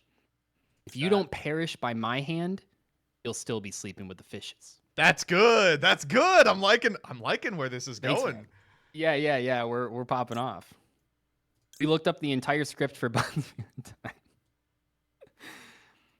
Okay, it's got to be this one. What's happening here? This card art looks sick, by the way. What is even happening? White Stingray? He's swimming. I summon. No, the manifestation. One of the most powerful monsters in my deck, Ice Jade Agrine. Oh shit! Yeah. Probably This incredible card can't be destroyed by battle once per turn, which walls your entire deck. You're not wrong. I'll add from my deck to my hand Ice Jade Erosion, and your chances of being in this game are eroding daily. Next. Oh, wow, that's just incredible. Yeah. Right? That's just unbelievable. Not bad. How are you going to teach them to synchro summon if you have no tuners? You know, I may just pass here, right? Oh man, I could have done this so differently. Yeah. It really wouldn't have mattered, but the alternative is we go 2, 1, 2. Why are you quoting Paradox? You haven't played a single Paradox card? I mean, didn't you see that I discarded that? Yeah, I'm chilling. Okay. You'll find that still waters run deep, Doug. The water that floats upon my board is the same as the liquid that composes the blood in your veins. We all come from water, and soon you will find we will all meet the same end. Attack if you dare. So this negates Don't read my cards. Fish can't read. Don't. Let's see. This card or effect that targets this card for an targets card or targets.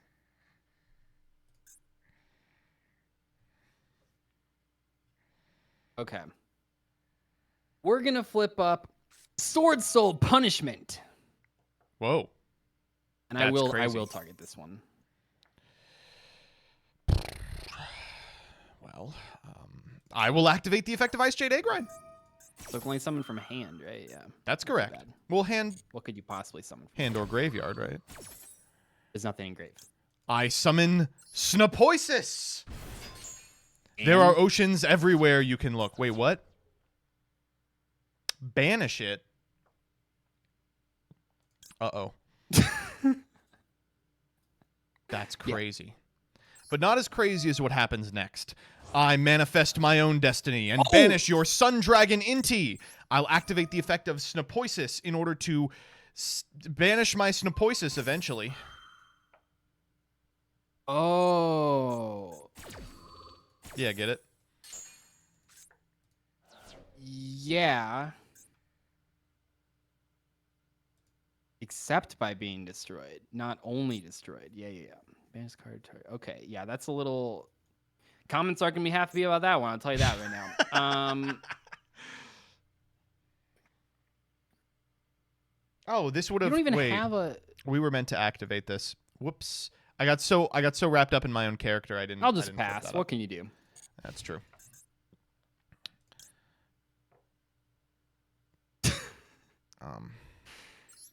Chat. We should have. Oh, We should have shit. played some of those. Oh, random I field really spells. fucked You up resolved everything. that first. Well, what else would I have resolved? Doesn't this have? Wouldn't this bounce back to? Couldn't you have? I don't know. I don't fucking know. Who knows what any of these cards do? Okay. Just you wait. Man. I'm so close to I've played drawing so my bad. special I'm, like, cards. so mad God, about your deck this. sucks, man. I'm just gonna tell you that. My deck is real good, but like, not this part isn't good. Oh, we should have played that.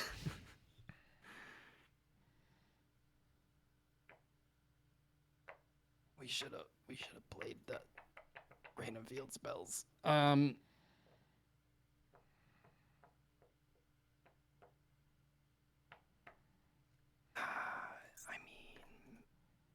I feel like I almost have to just start doing damage. What did the face down say? It just negates the effects of the guy? I mean, that's fine.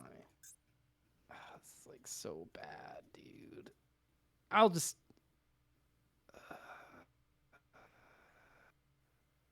I'll just pass. I mean, you fucking got time, apparently. Oh my god. Oh. Or do you have time at all? Doug, the current of the ocean runs through this duel. I place my faith in the unyielding strength of the water and offer my monster to the depths below. Nope.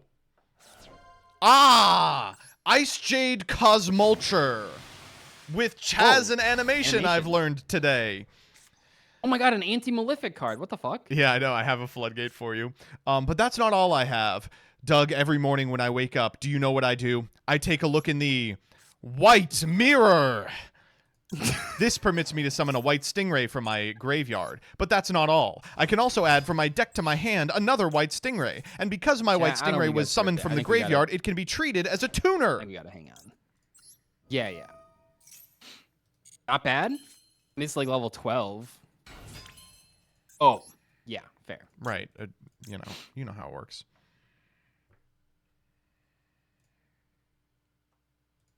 Oh, wow.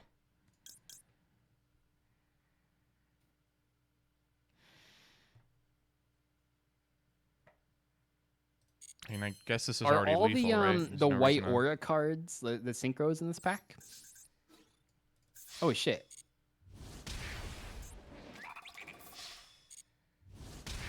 All right. Yeah, I feel like there's probably was not a a reason to little overextend unfortunate. here. All right. I don't know how we won that one. That was the worst hand the deck could produce, and I played it like an absolute monkey, but we did get out.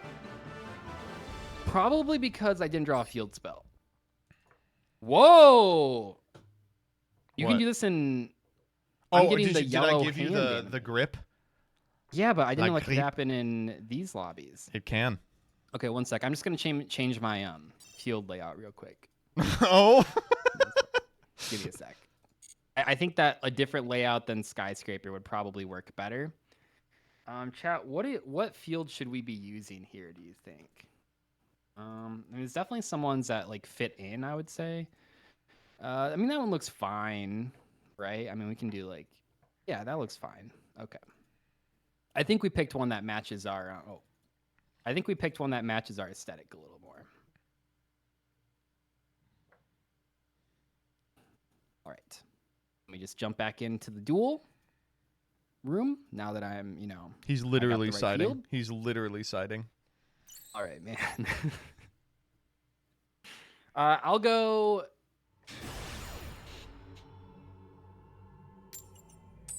I'll go second.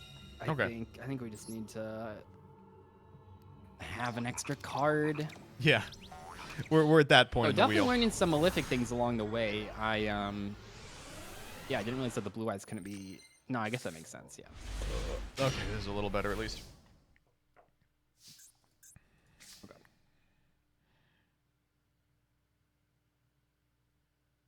Oh, this is kind of weird. Does this Actually, it would've work been the crazy way I to do it want? Do I have to be able to target at activation, chat? Yes. Maybe we really should have gone first. So annoying. How can you know? How can you know? How can you know?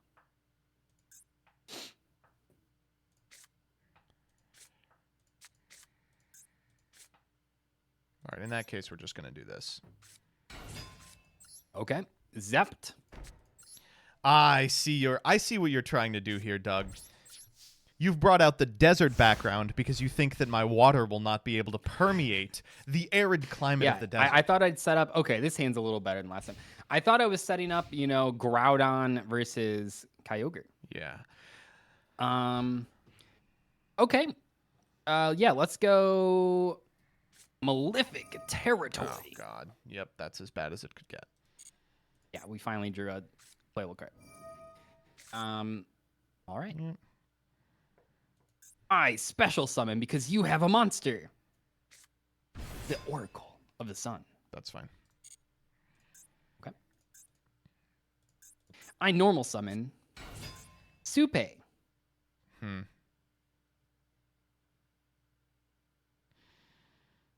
I don't know who this is.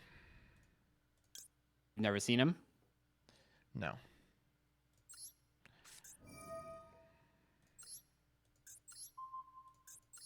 Can you get this tuner off your field, please? Ooh. No, I'm good. Okay, so no. Sure. Okay. I special summon Malefic Stardust Dragon. Oh God, that's as bad as it gets. Wait, this is a. Oh. This is a continuous trap. That's actually kind of fucked up. Okay, Yeah, let's go it's battle. really Let's hit for fucked up. 25. Sure. Wait, why is this? Oh, right. Ah, Yeah. this card's good. Only one face up. Oh, I was like, how's this? It negates them only during the battle phase. Interesting. They really did try to make this card to fix the Malefic. Yeah, they did. Yeah. Go ahead. Okay. Did some damage. Things are happening.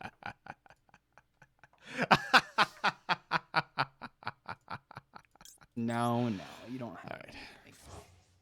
Get your Supe back. Oh, this comes back. Why didn't this trigger, by the way? Does it have to be destroyed? When this card is sent to the field, to the graveyard. Oh my God, that would have been crazy if this card was printed today, it would say when it leaves the field by card effect. Mm-hmm. I'll probably just say when it leaves the field because Oracle Sun sucks.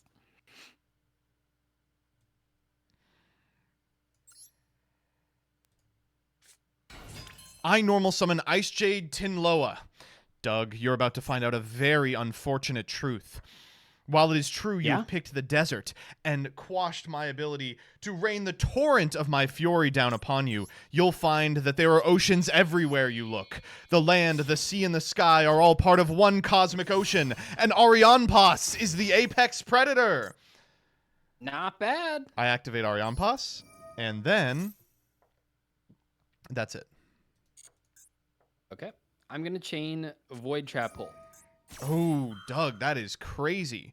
Crazy that you would think that would affect me in any way. I chain Goatee Fury.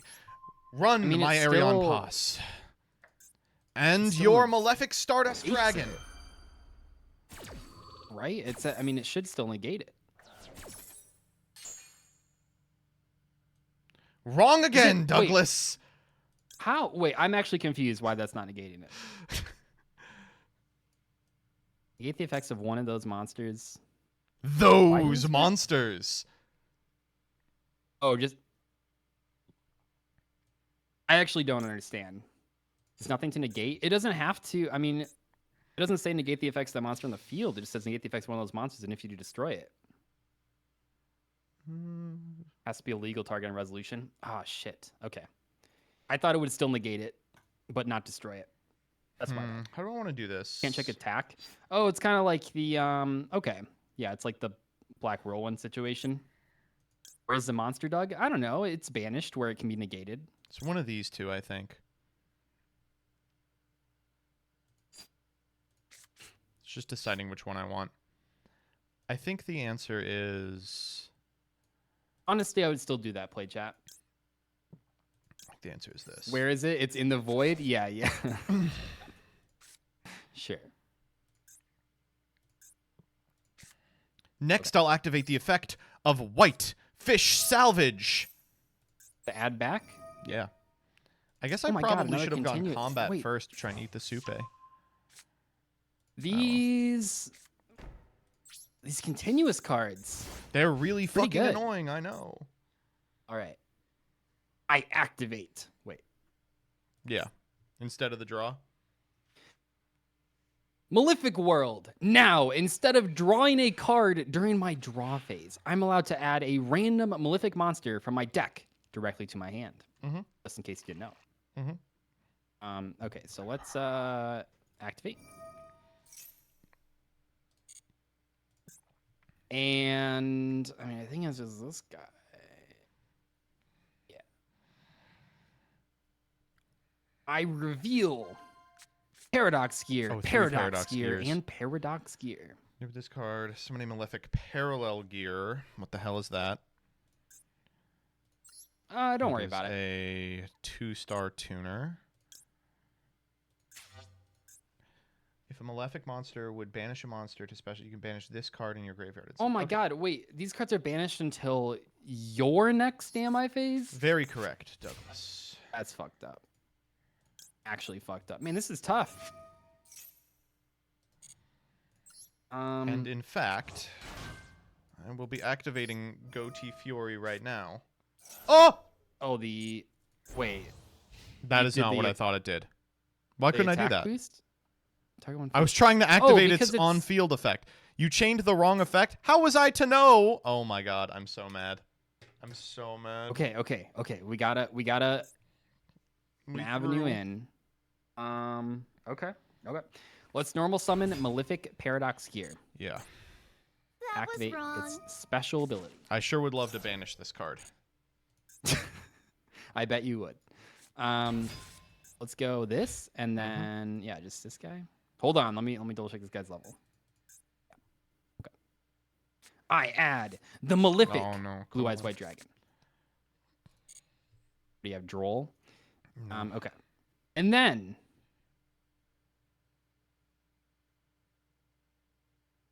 wait, this card sucks. Yeah. Wait, I almost think I should have just not done this, but all right, it's fine. Maybe you don't have anything face down. What the hell is this? I summon the Malefic Paradox Dragon. Jesus I got you. Do have Christ. something.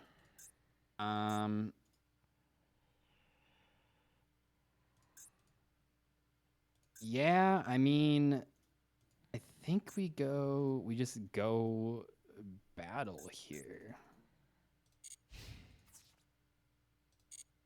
I mean, you have stuff.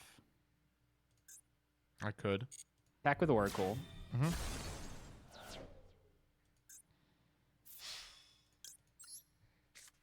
Oh my god, dude! Take 4. Is this in the pack, or are you just opening this card? I just found it out of the pack. You... Oh no, dude. Okay, it's fine. I guess it's cool that you don't have the trap anymore. That's kind of nice. Yeah, it's a little annoying for me. Yeah, we'll summon the Moon Dragon. Oh shit, yo, I can do that. Go ahead. That's fine. That's all I got. I mean, we're hanging in there. That is legitimately like one of the best cards we could have drawn here. Oh my god, dude. All right, we'll resolve That's not Goatee cool. Fury here. Yeah. Now we I, actually like, have to think. I mean, I have a How board, do you which have is more two than I could say Malefics? from That should last not game. be. Well, the Paradox Dragon, he doesn't count. Why not? So, why not? I mean, he Because of does. It's just territory? the territory.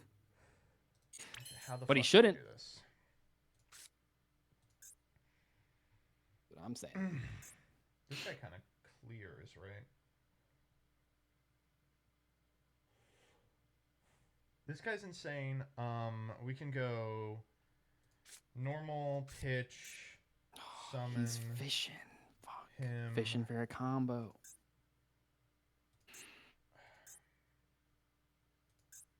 Ugh, this is hard. Hmm.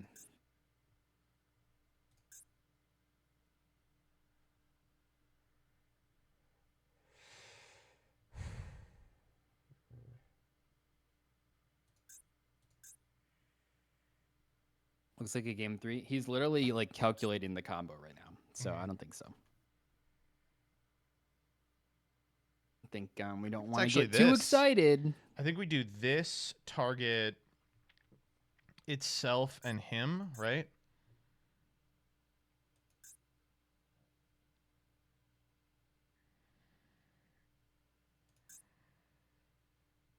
Alternatively, we can go Gungless,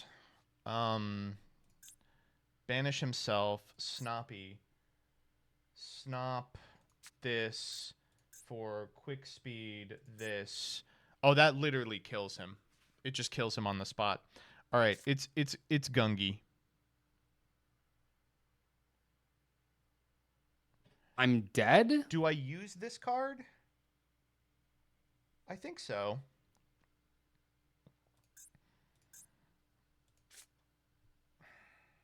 No, I don't. No, I don't. What I do is I go... Sorry, this is a hard one. Moondragon and Aranpos look pretty similar. Like if I take off my glasses, I don't know if I'd be able to tell them apart. We go like normal Gungus.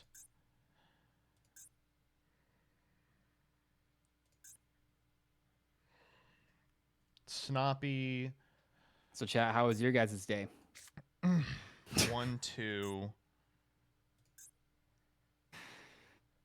Yeah. This is like the Ice Barrier episode all over again. Yeah. Yeah.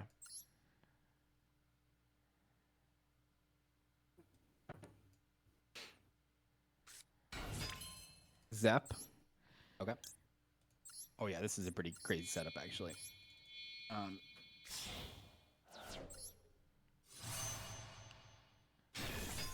Golglim. Yeah, ever seen this card? I think you premiered this card, right? I'm about to say I actually premiered the second wave of support. So, I saw Zep before anyone else. How about that? How about that? And how about this? Actually, I will say when I read the Aran post for the first time, I was like, holy shit, dude. Like, is there this ever a card's reason crazy. to do this the way that I want?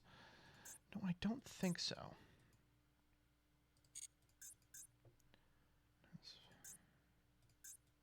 Okay.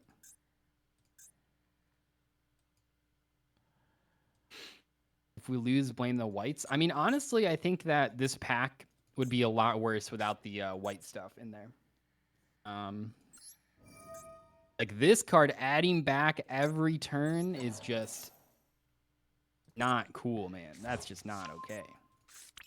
I would not do something like that against you. So, a little fucked up. Yeah, for sure. All right. I really want to go into this guy. It's so tasty. But it doesn't do anything.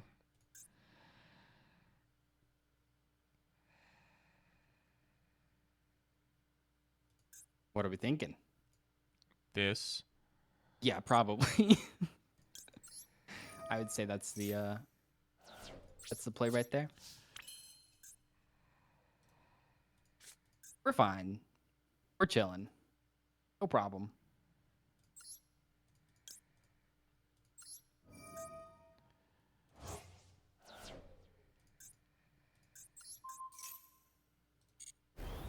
Yeah. Oh. Okay. And then I'll come back. Yeah, I guess I can't. Okay, so what's coming back here? Your next day in my phase. So the sheaf is coming back. Yeah. Just that one. Just that That's one. it. That's okay. it. Okay, let's go. Yeah, we'll Malefic World. Sure.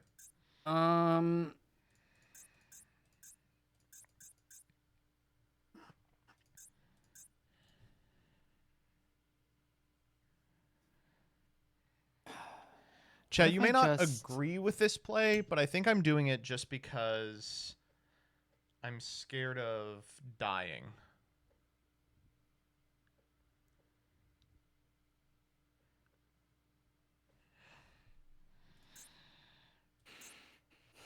Problem is we can't like force that. I almost want to go for this one. But yeah, I mean, I guess it'd be like this. Yeah. I think we're gonna do this. That was wrong. I mean, this one doesn't really do anything. That doesn't work at all, chat. I don't think any of these plays actually accomplish anything except this. Okay, we'll reveal 2 claw streams and a selector. You can have claw. Wait, what? No, they're What? random. It's a random ad. Hmm? Chat, we only have one of those, so. Were they like, get selector? Oh my god, get chat! I don't think any of you have read any of these cards. This card banishes when it battles. I can't trigger Truth Dragon. It doesn't work. I'm so sorry. You can trigger Truth Dragon. It doesn't. What? You should trigger Truth Dragon here. Yeah. Oh, whoa. I'm telling you, man, I'm gonna start pinning comments. No, I don't. I mean, you guys shouldn't be expected to know what these cards do. Yeah, I mean, we'll go attack. Sure.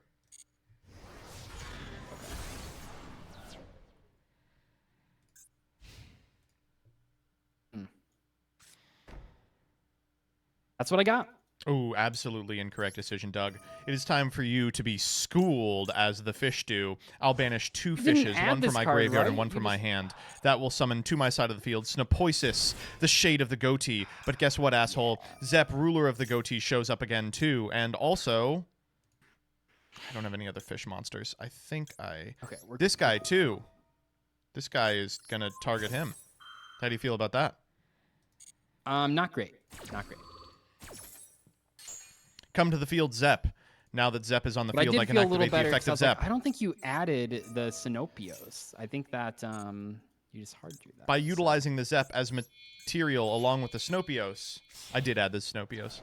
I can make Ozcan, the bisexual goatee. How am I supposed to keep track of all these fishes? Ozcan. Tear him asunder. I banish my own card and your malefic territory. Oh, yeah? Yeah.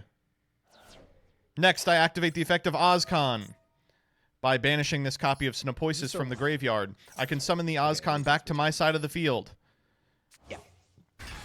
And because the Snopios has now been banished, I can activate its effect, banishing this Zep in order to add it back to my hand. Son of a fish. Yeah, that's a good one. Yeah, that's not bad.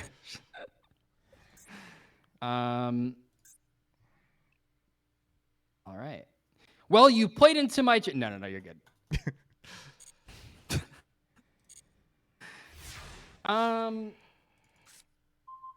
Yeah. I mean, that all looked pretty impressive, but what did it really get you to? Oh, you're about to fucking see what it got a couple +4s. At the end of the day, you know, is that really good? Yeah, man. I don't even... How... You haven't even revealed a UR, but all the SRs seem insane. They are, yeah. Like, what even is the UR in this pack? Doug. Oh, wasn't the... No, What wait, even is this the guy isn't a UR in this pack? What the fuck? There's How like no... how could you ask a question such as that, Doug? You will be acquainted with the UR in this pack momentarily when I reveal the ultimate end game of my master plan. You understand, the only thing that can end the unending river of water is if that river were to freeze. I summon Ice Jade Gimmer Agrine. Yeah, that's going to be kind of tough to deal with. It's time to put your ass on ice, motherfucker. Oh my god. Okay, hold up. Oh my god, dude. Guess what, dummy? I activate Yeah. Synchro Zone. Wait, this is the fun game card. This card, banned as shit, Bro. allows me to summon back Ozcan to my side of the field. I am not fucking with you. That's really what it does. Yeah. Yeah.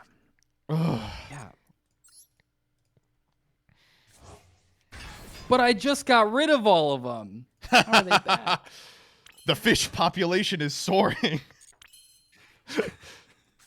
What do I do next? What's in the grave? Oh, almost nothing. It's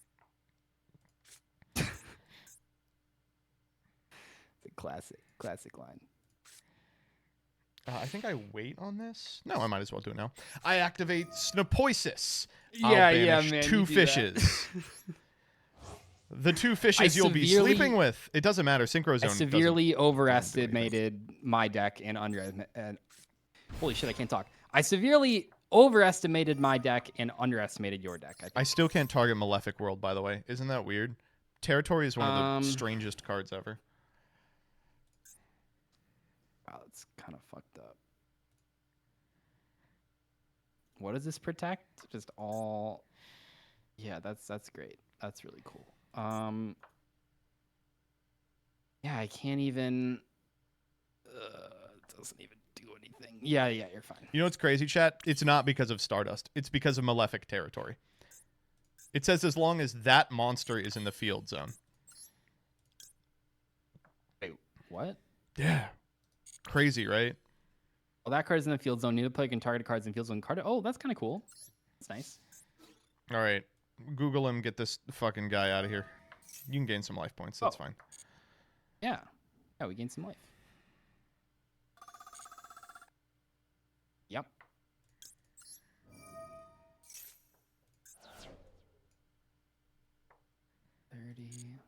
Okay.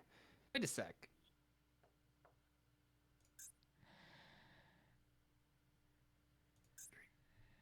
Oh, no. Perhaps you're seeing the futility of attempting to destroy my Gimmer Agrine. Oh, no, I knew that. I was just like, do you want to give me one more turn? Wait, I think I'm already alive because of the 50 life points. You're live because Holy of shit. Synchro Zone. It's fine. Oh, you can only attack with synchros. Wait. How do I out that? Well, that's a you question. That's not a me question. Alright.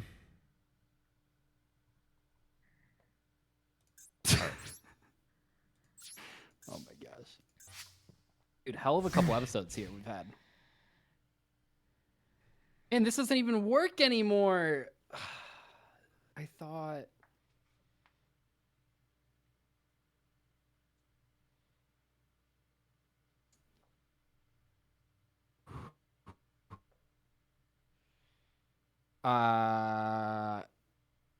No, I don't. I think I just need to trust in my deck.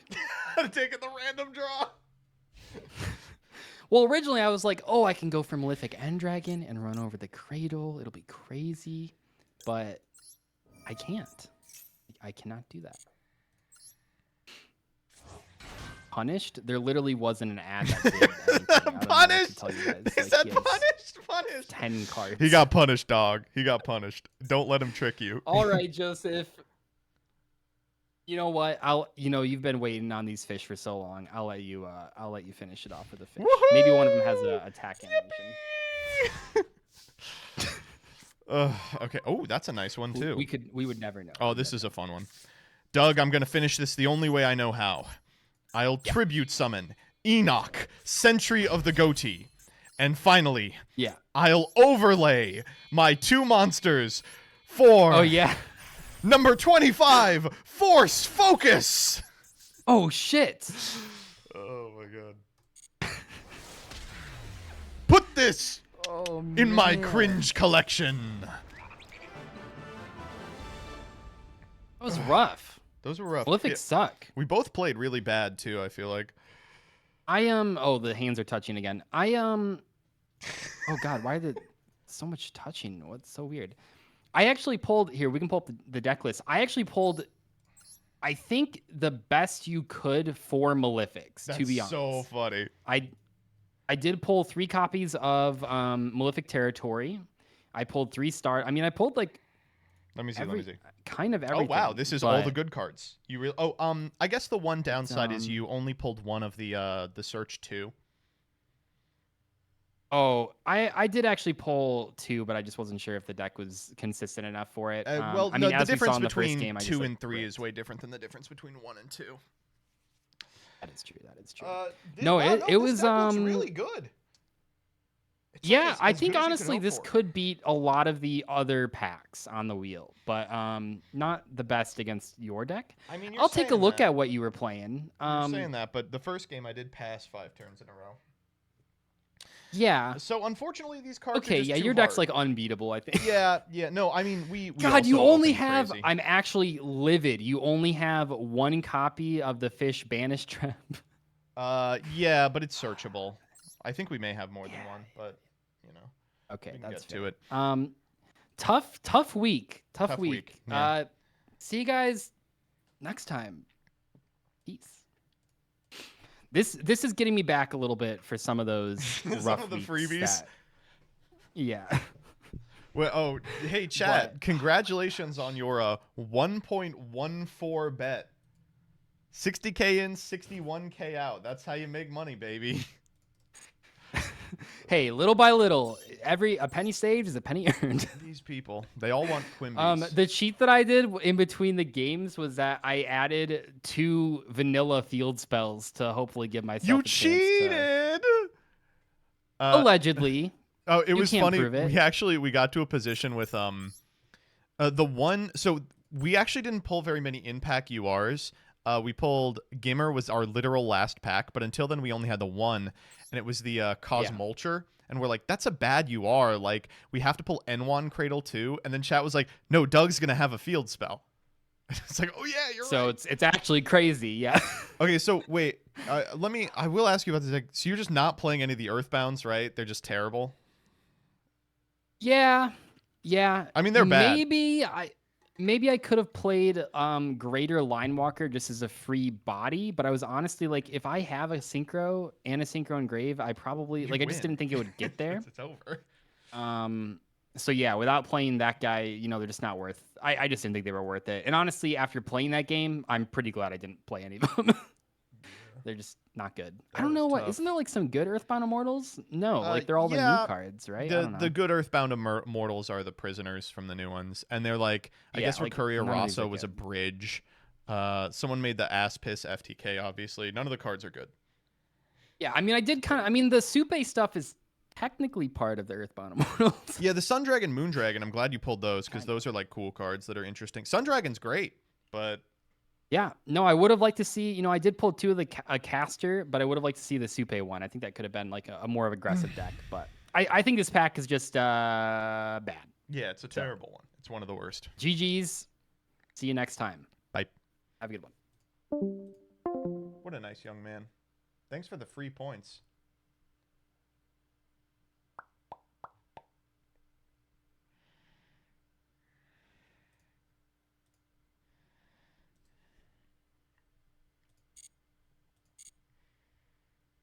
Well, shit. I feel just about like I've played enough Yu-Gi-Oh today. I don't know how all of you feel. I've been live for about 4 hours. Brr. Thank you all for stopping by. I had a gay old time.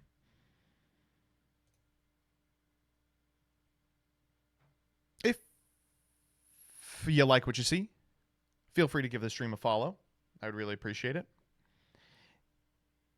If you want to see more, !socials get you a link to my Yu-Gi-Oh! YouTube where I make funny ha-has, my Twitter where I post funny Yu-Gi-Oh! Ha-has, my Discord where we all get together, and, of course, my Patreon where you can get advance notice of the ha-has before they happen.